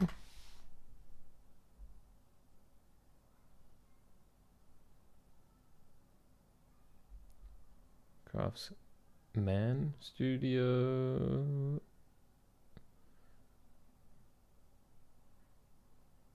Add a to a to it. Add a. Added the to it. Okay, right. The Craftsman Studio. This one? Cool, cool, cool. I guess I found it. Let's see what the latest one is. Oh, nice. You're doing lives too.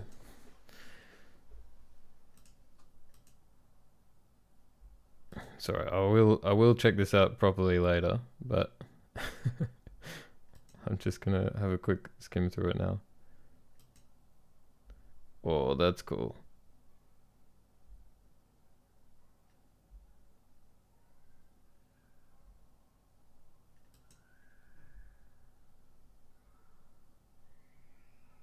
There's nothing there, lol.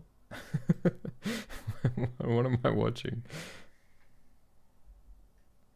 I mean, I'm just looking at this little window here.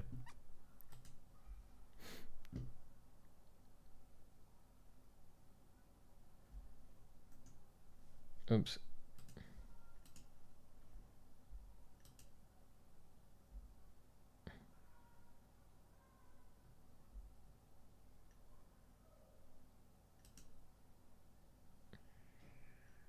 I'm kind of like a little bit like I don't get what's going on. But these pictures look cool. I'll check it out more later. So you're just doing timber framing kind of stuff now, or?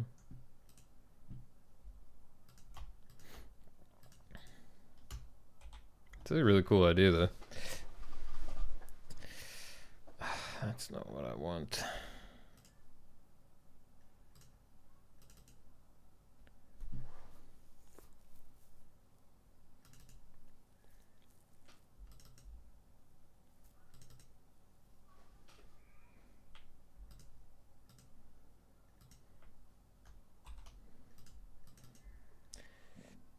The house is built, just need to finish the inside. So how much level of detail are we talking about? You said everything except plumbing. Do you have like electrical stuff in there?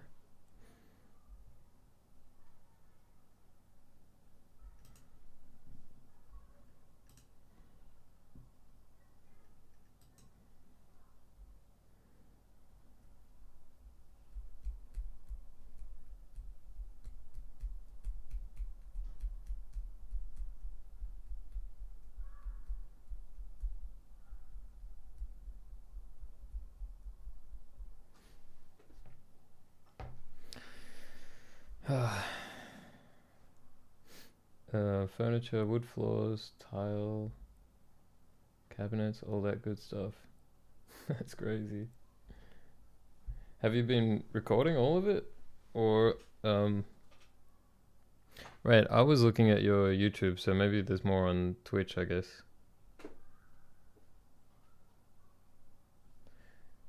Tile cabinets, all that good stuff. That's cool.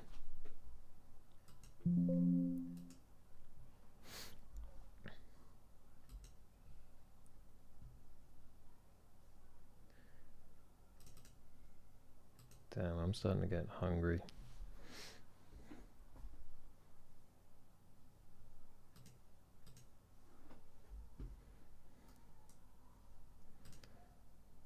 Okay, so now we're gonna make this model like this model.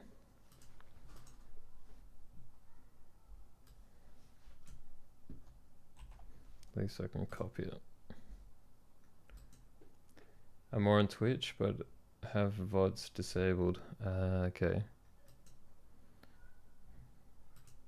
So it might be hard for me to find stuff. What the hell?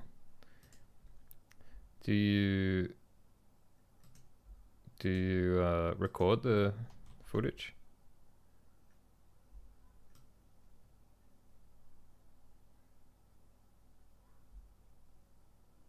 For later, I mean.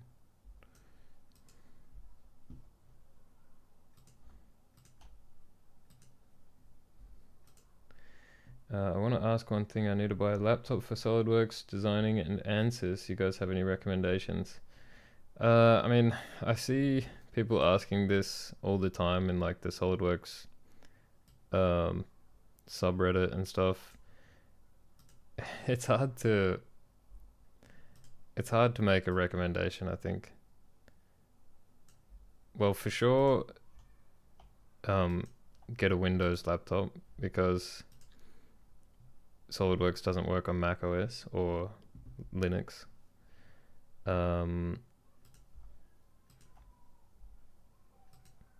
But then, like, performance-wise, it's really hard to say. Like, as much power as you can get.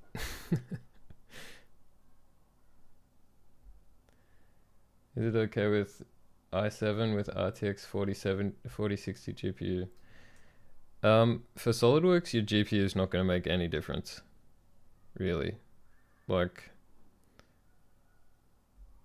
RTX 4070 is going to be probably way overkill. And actually, you won't be able to utilize it.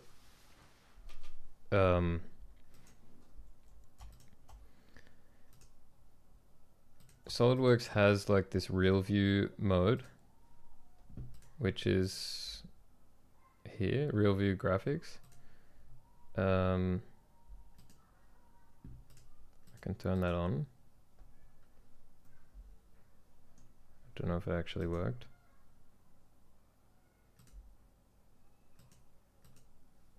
It's just like more realistic reflections and stuff, or I don't know.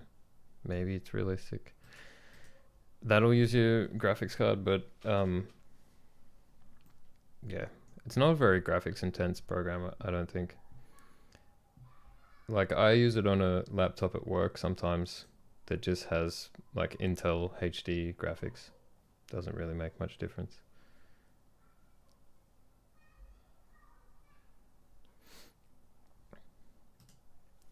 So CPU is the main thing, and I think, I mean, I might be wrong here, but I would say prioritize faster cores over more cores. But look up benchmarks, like look up online like SolidWorks CPU benchmarks and see which CPUs perform well specifically with SolidWorks. Because yeah, I can't say for sure what's going to be the best.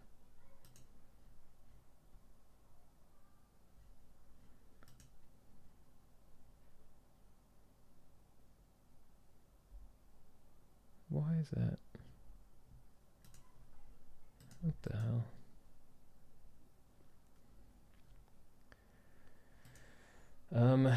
Not right now, as I'm in a bit of a slump with my hobby, so I'm trying to get back to a healthy state of mind, and then I'll start recording stuff. I'm sorry to hear about the slump, but yeah, it's a good thing to do, you know. Make sure you're feeling good again, and then think about it. I was just wondering, like, do you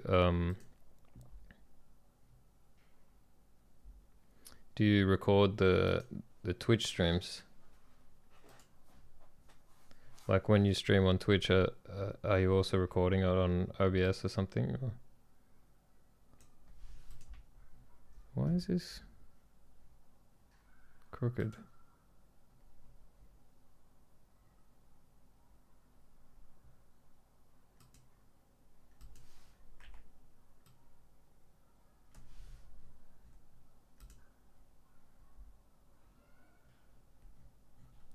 No, I probably should though.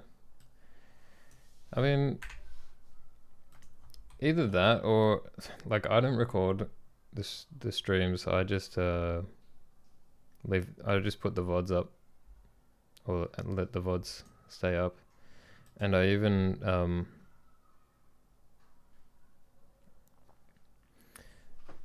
I even like make highlights of the whole video so that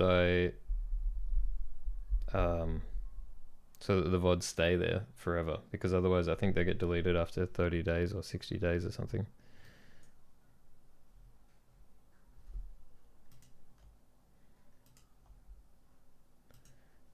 How do you do that? Do you mean how do I keep the VODs, or?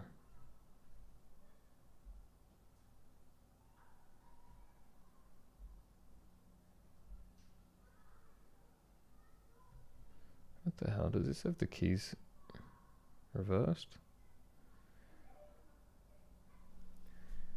The thing you just did to get the dimension below the drawing.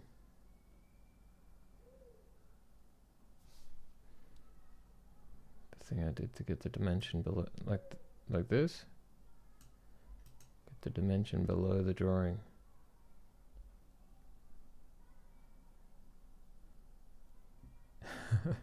I don't know.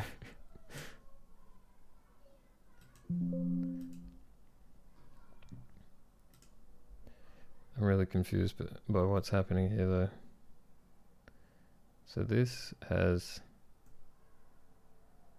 the big pin on the left looking down. And this has the big pin on the right looking down. Okay, that must be like a code for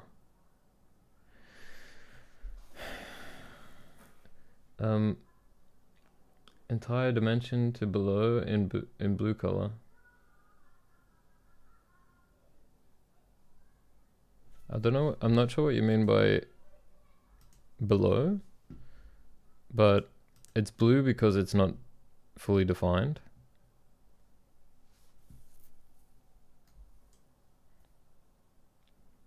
Oh, you mean how do I look at the other side? So if you go like if you do normal 2, which is this thing, it'll switch to the opposite side.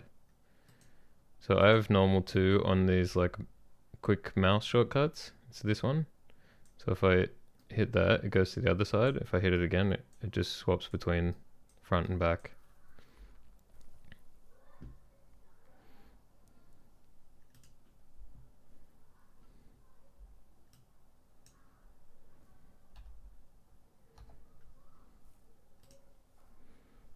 So I need to swap these dimensions.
Okay, this one's different to the other one in the sense that this line is not in line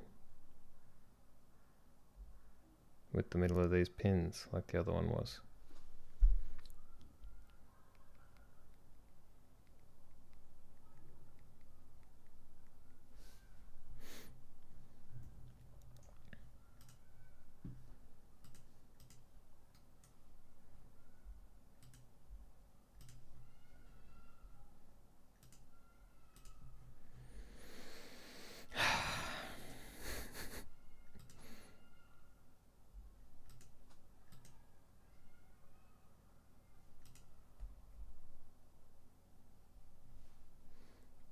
What does the drawing say?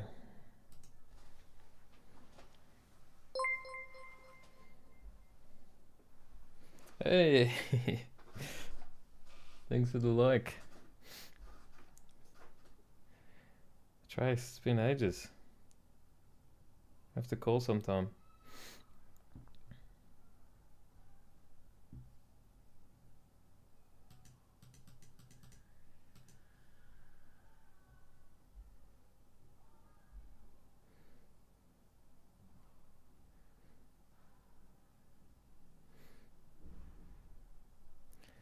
I don't know if you're going to be interested in what I'm doing here. It's pretty boring.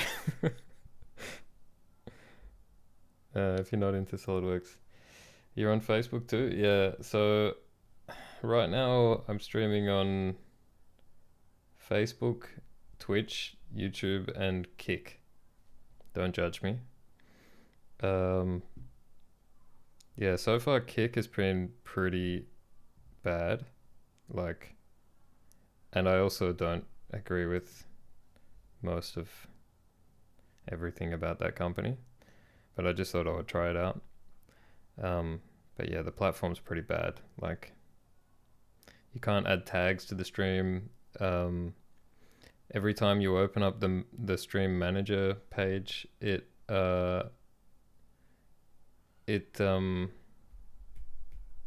like it's not muted.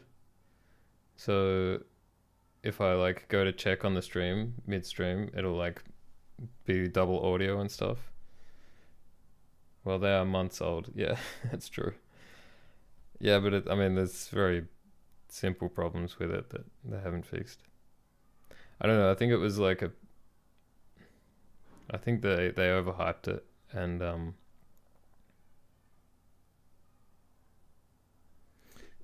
Trace, no, you can't. I can't hear your voice. Don't worry. I can only see what you're typing.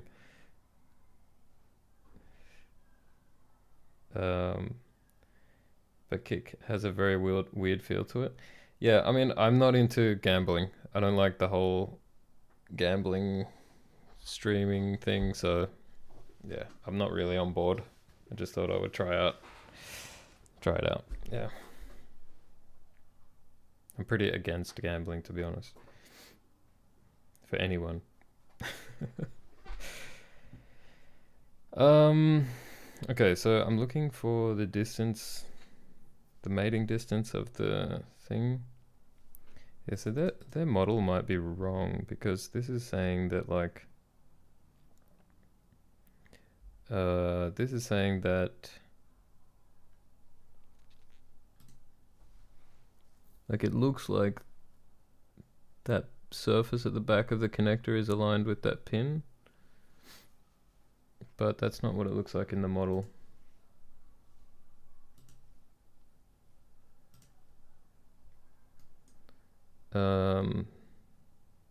Yeah, it's a bit weird.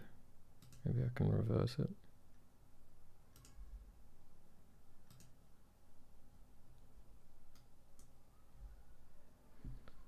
Yeah, that's not right. I tried one stream and it felt like I was cheating on my 900 followers on here that never show up. Yeah, I don't know. I don't have many followers anyway, so like I have mostly followers on YouTube, but streaming it seems to be mostly Twitch people that watch.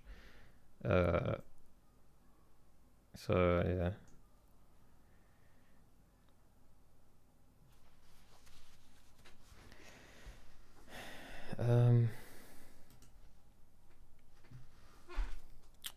Yeah, I don't know what's going on here. So the back of this pin should be 4.4 millimeters from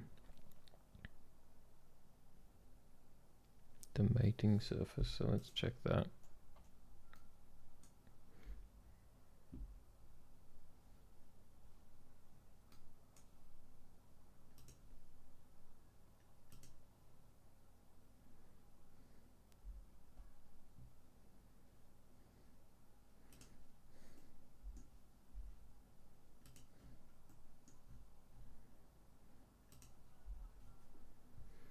4.38.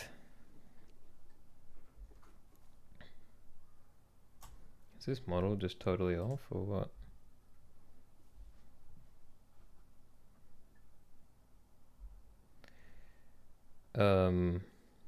I'm watching, don't know how this happened, but I'm going to close up early tomorrow.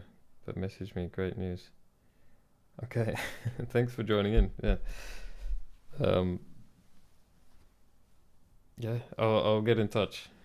I'll say good day.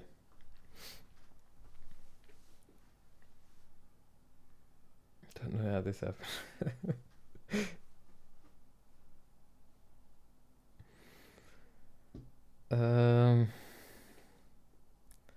4.4, 4.4.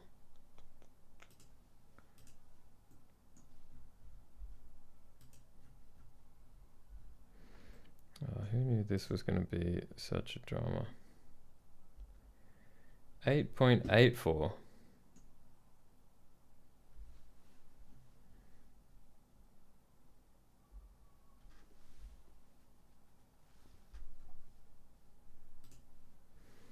This model doesn't match the drawing.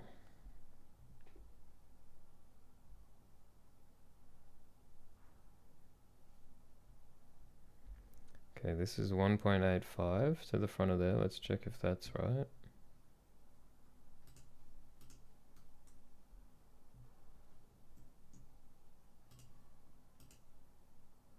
It's 1.95. That's 1.85. Okay, so I would guess that this is further back than it's supposed to be.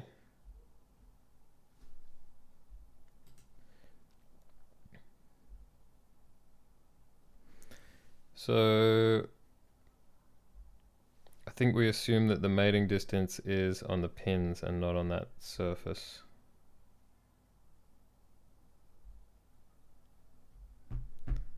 So pretty much need to start again.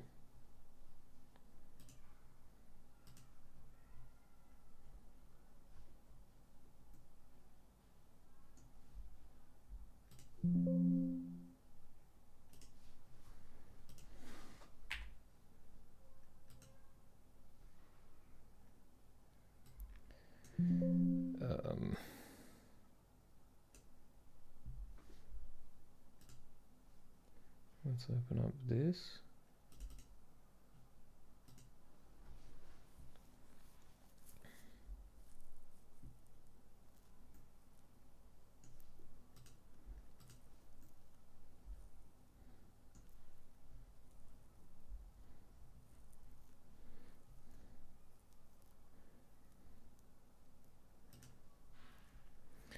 Need to move it forward.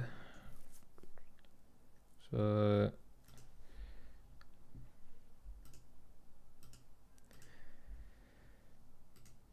top plane align with that. Front plane will be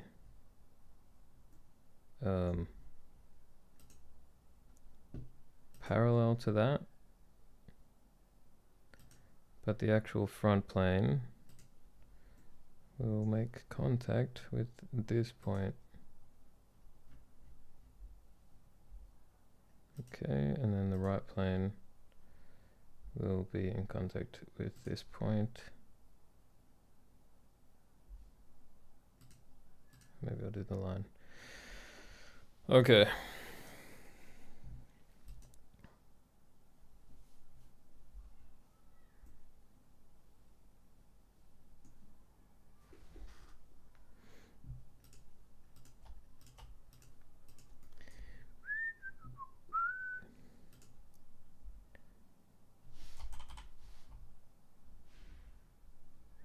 Okay, that's good.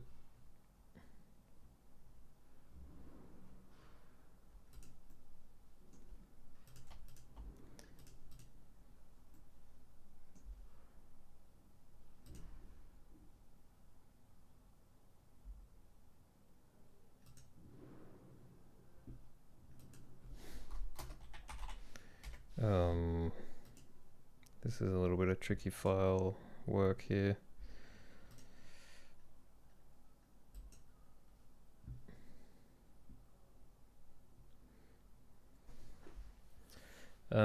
Yeah, so I'm streaming on Kick. Nobody's watching there.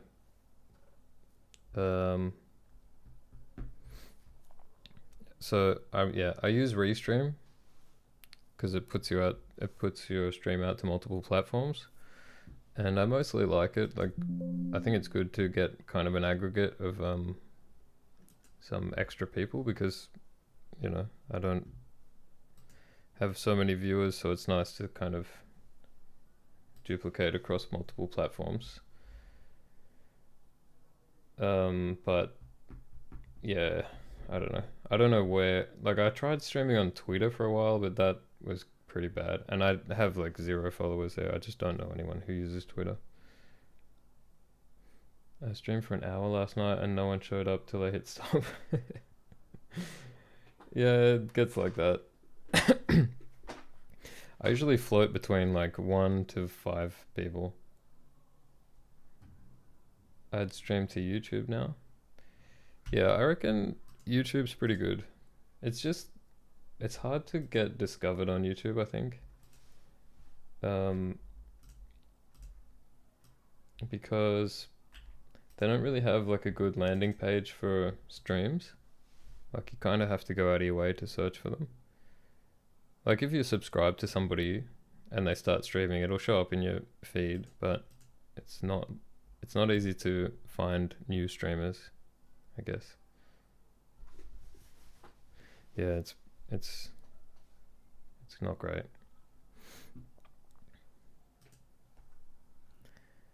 But I would like to focus more on YouTube, because I've got more subscribers there, and I don't know. I think in general I prefer it. Like, if I was to get to the level of monetization, it would be much better on YouTube, because they give you 50-50, whereas Twitch is like 70-30 or something. So yeah, I care more about YouTube, but for streaming at the moment, like, Twitch feels better, like tech wise. Like, it seems like there's less latency on Twitch, although I'm using Restream, so it might just be about how Restream allocates resources to the different platforms. I think if I streamed directly to YouTube, I'd probably get less latency. I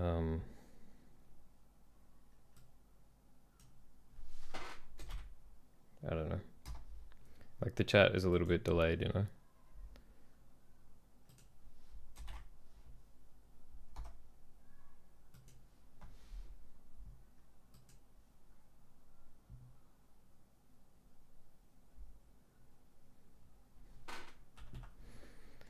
which is a bit annoying for chatters.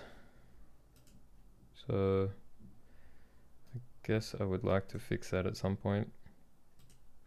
Maybe if I was living somewhere with like really crazy internet, I would just multicast myself, like just set it up on my computer so OBS is sending it to 2 different platforms. It's just you need more bandwidth for that.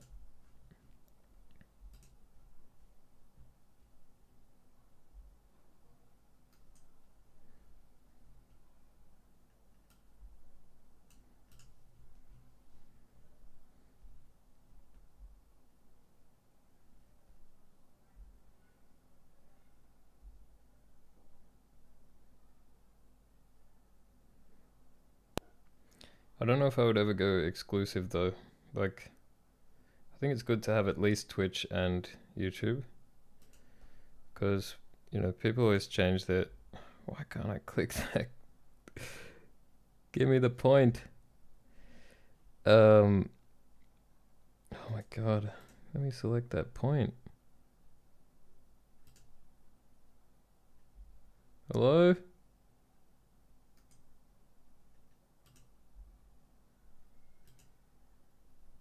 Okay.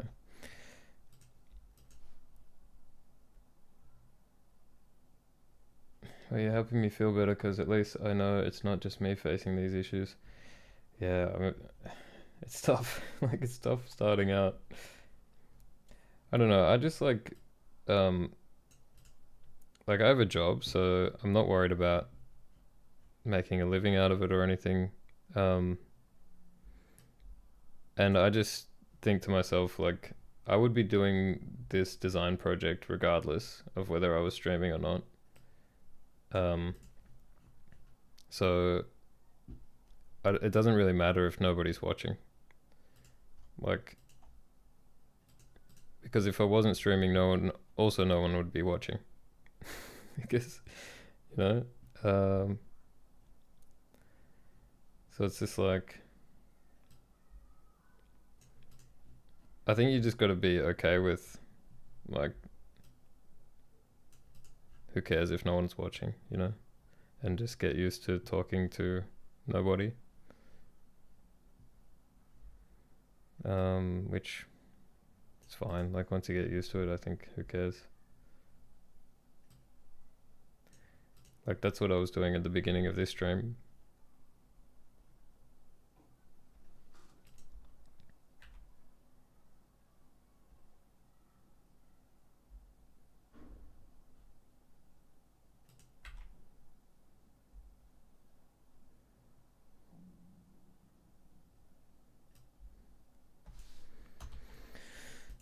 Oh man, my stomach is rumbling because I'm getting very hungry.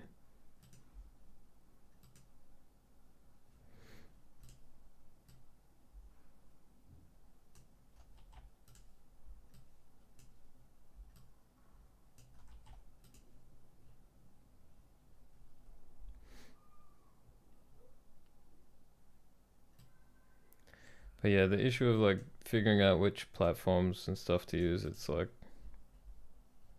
unfortunately, there isn't really like a clear answer.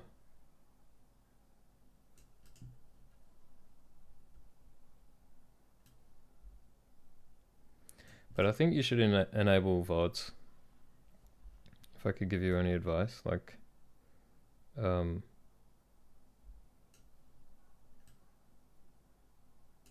yeah, because a lot of people can't watch the stream in real time.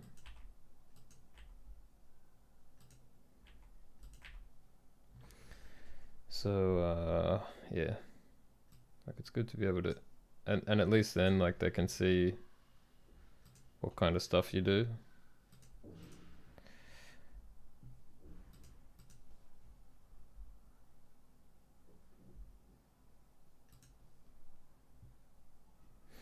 I'll try. Nice.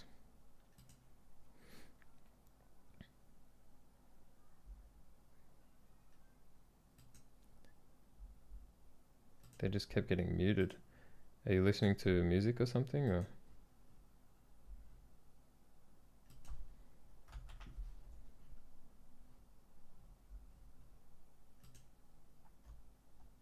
No? That's weird.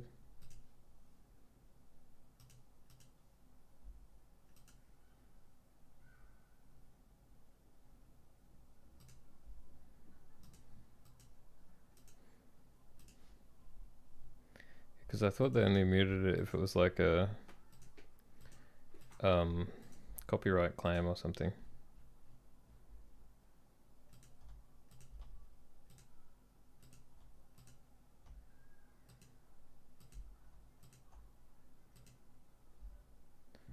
I don't know what Twitch's issue was back then, but I'll give it another try.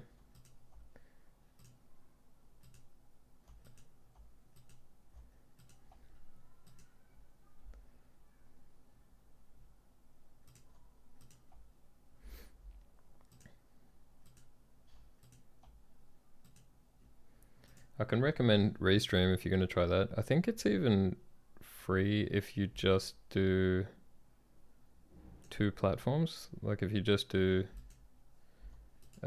Twitch and YouTube, which is pretty good, really.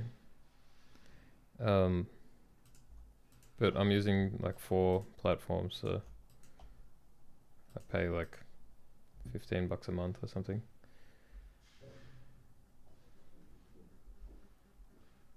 If you ask something, an airplane just flew over. Oh.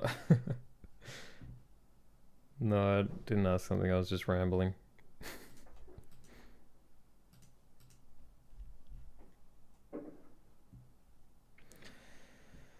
Oh my god, I can't believe how long I've spent doing this today.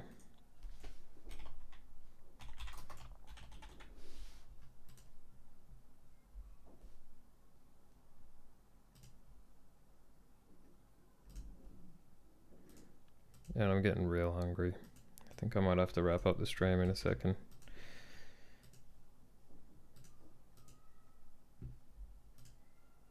It's just annoying that I didn't get this done.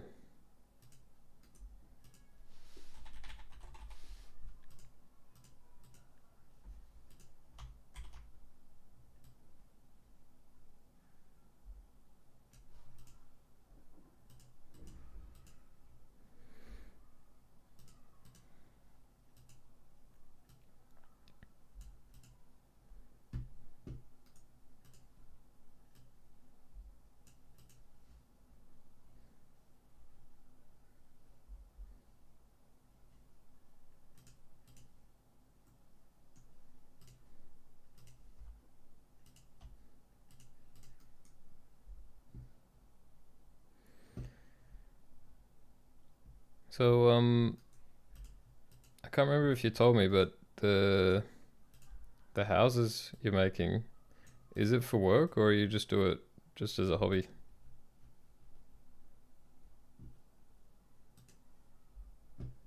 Because I'm sure some people would pay for things like that.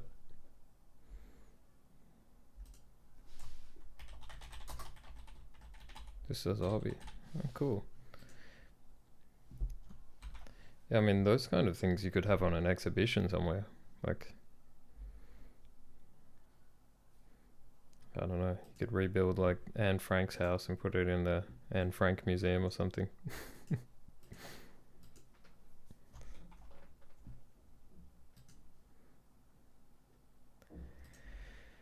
I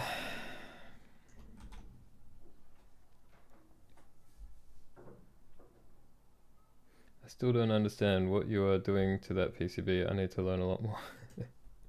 You'll get there, don't worry. Don't be discouraged. If it makes you feel better, like I've been using SolidWorks for 11 years, I think. And I've been using it professionally for like 6 years. So don't feel like you need to be at this level straight away. You know, it'll take a while.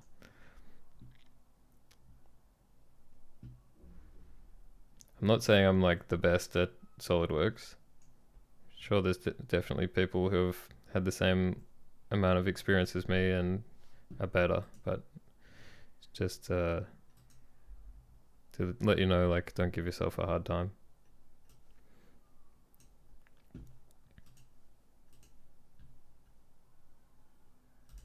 I wonder if I can replace this.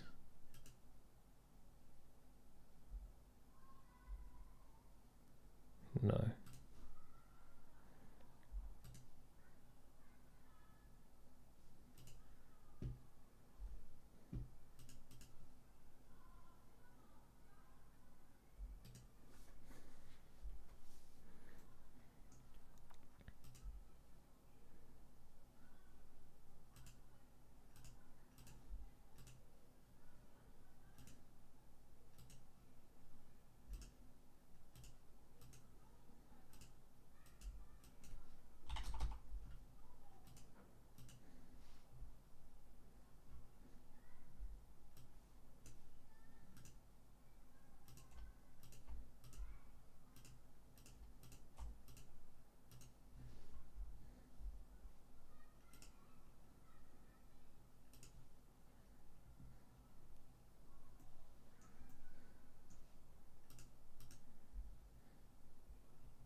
So much work.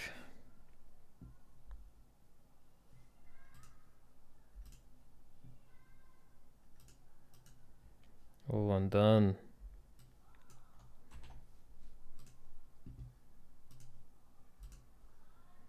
What's my click count at? 2,266. It's a lot of clicks. I'd like to have like a graph in the corner of the stream that has clicks per minute, and like a graph that shows how it's progressing over time. Like if I had moments of like extreme clicking. Or I could use it to like keep myself moving fast, you know?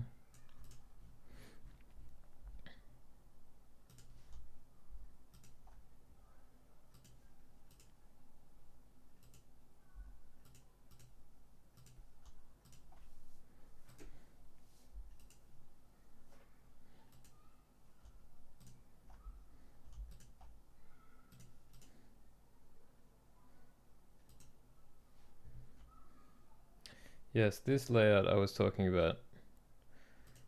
Okay, what about this layout?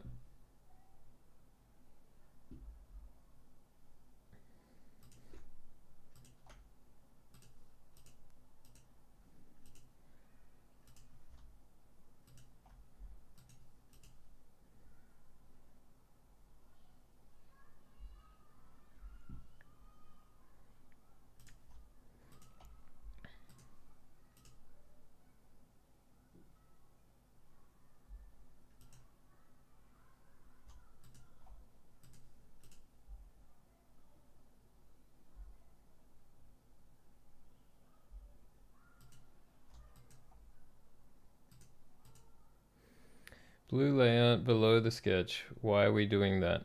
Okay, good question. So this gray sketch is from a different sketch. So I'm working on this one here, PCB top, and there is this other sketch. Like I'm working on this one, and there's this one that I'm referencing. So I'm showing that one so that I can make all of these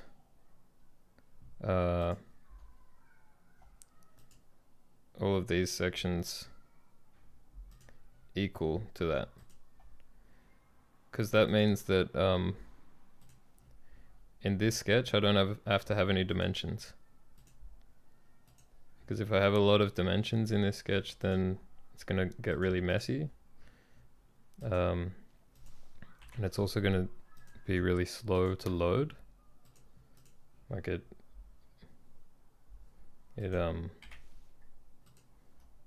needs a lot of power to process it. So yeah, instead of putting references in here,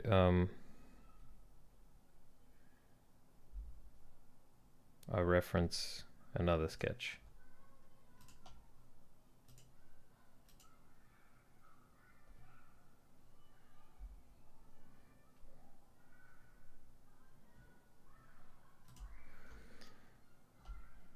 Man, I'm hungry.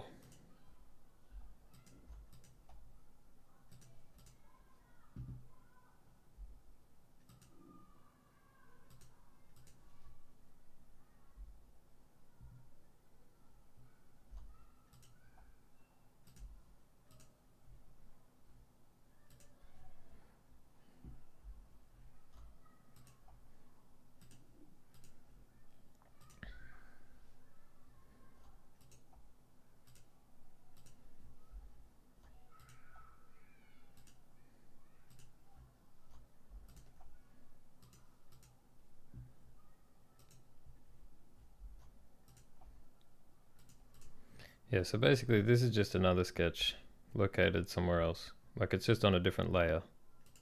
That's all it means.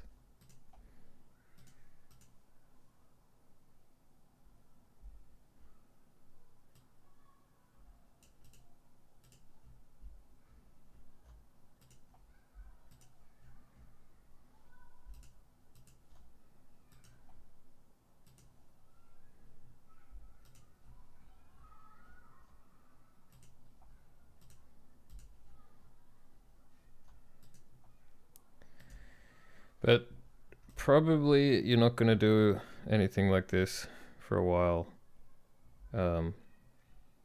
at your job, so I wouldn't worry too much about it.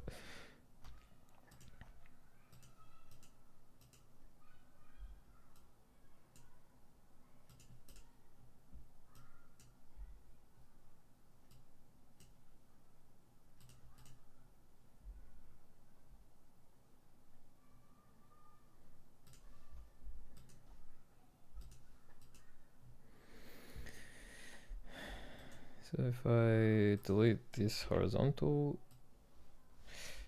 yeah, so it's all constrained now and I can rotate it. If I add this horizontal constraint back, it'll stay horizontal and I can move it. I can hide this sketch now. So now this is kind of just like a movable block with all the right dimensions, and I can just place it somewhere where I need it, which is here.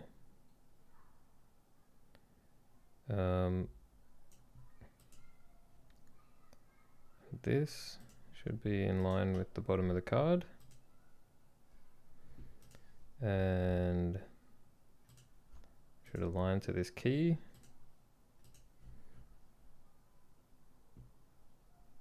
So hopefully like the distance between that and that is the same as between that and that, which it is. So that's good. Probably have to move the screw down a little bit.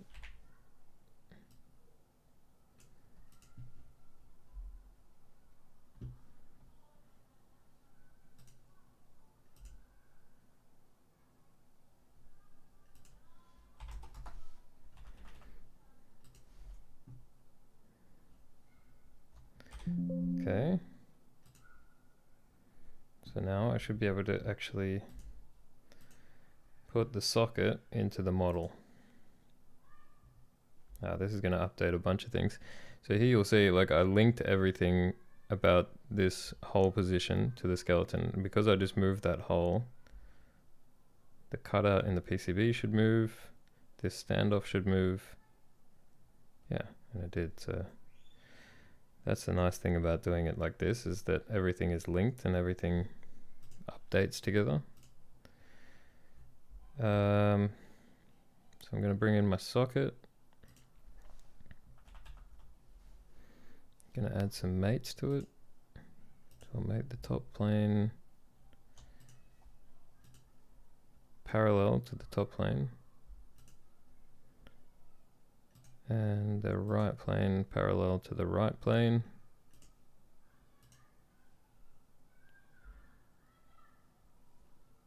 That should be all I need to do to stop it from rotating. Then I can just position it by finding PCB right sketch and get my top plane, link it to this point, which is the top of the PCB. So now that's coincident. It's the right height. And then I can get the right plane and link it to this point, which is, no, not that point.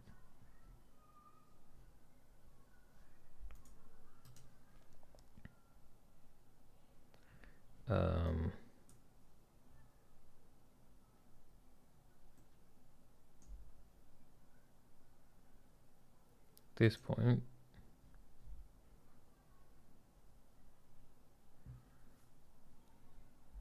I think. And then the front plane can also go to that point.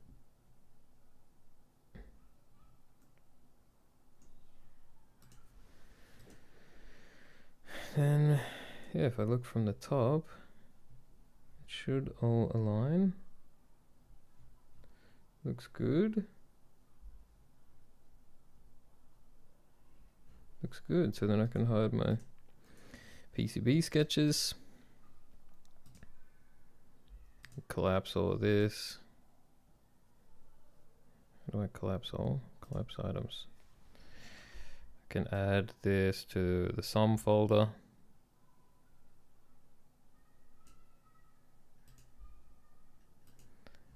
And yeah, now I've got a socket in there.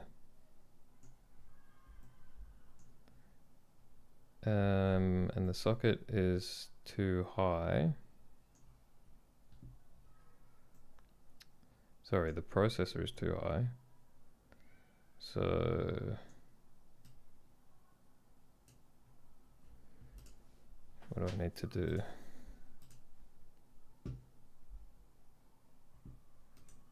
PCB right, there should be a line in here. Yes.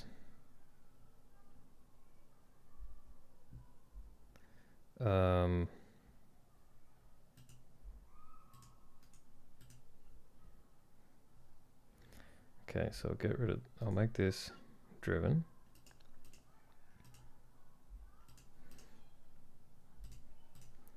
Then I can make a center line, and that center line can be equal to this,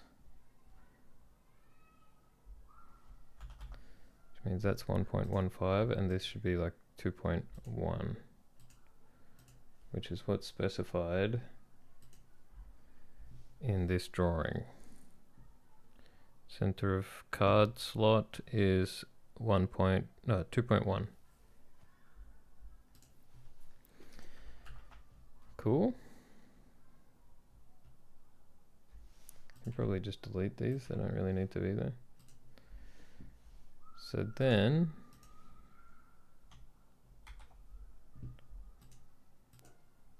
now it should move to the right height.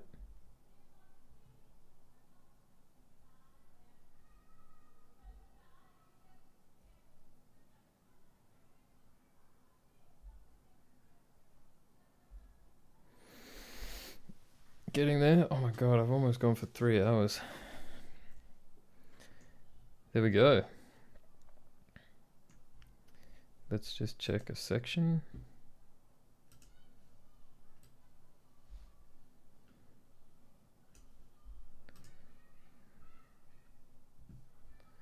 Yeah, so I mean that's not quite right, is it? But that'll do. Maybe it should be a little bit more than 2.1.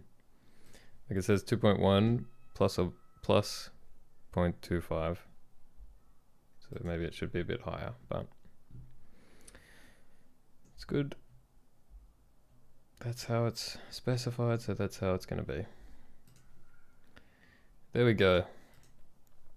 SOM in socket. So I still need to put some standoffs in there that this will bolt into.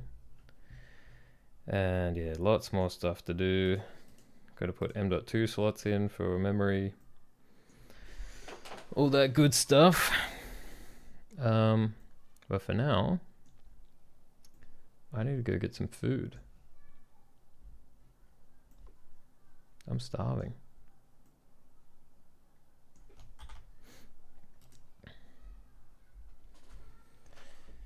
So, yeah, thanks to the new people who joined.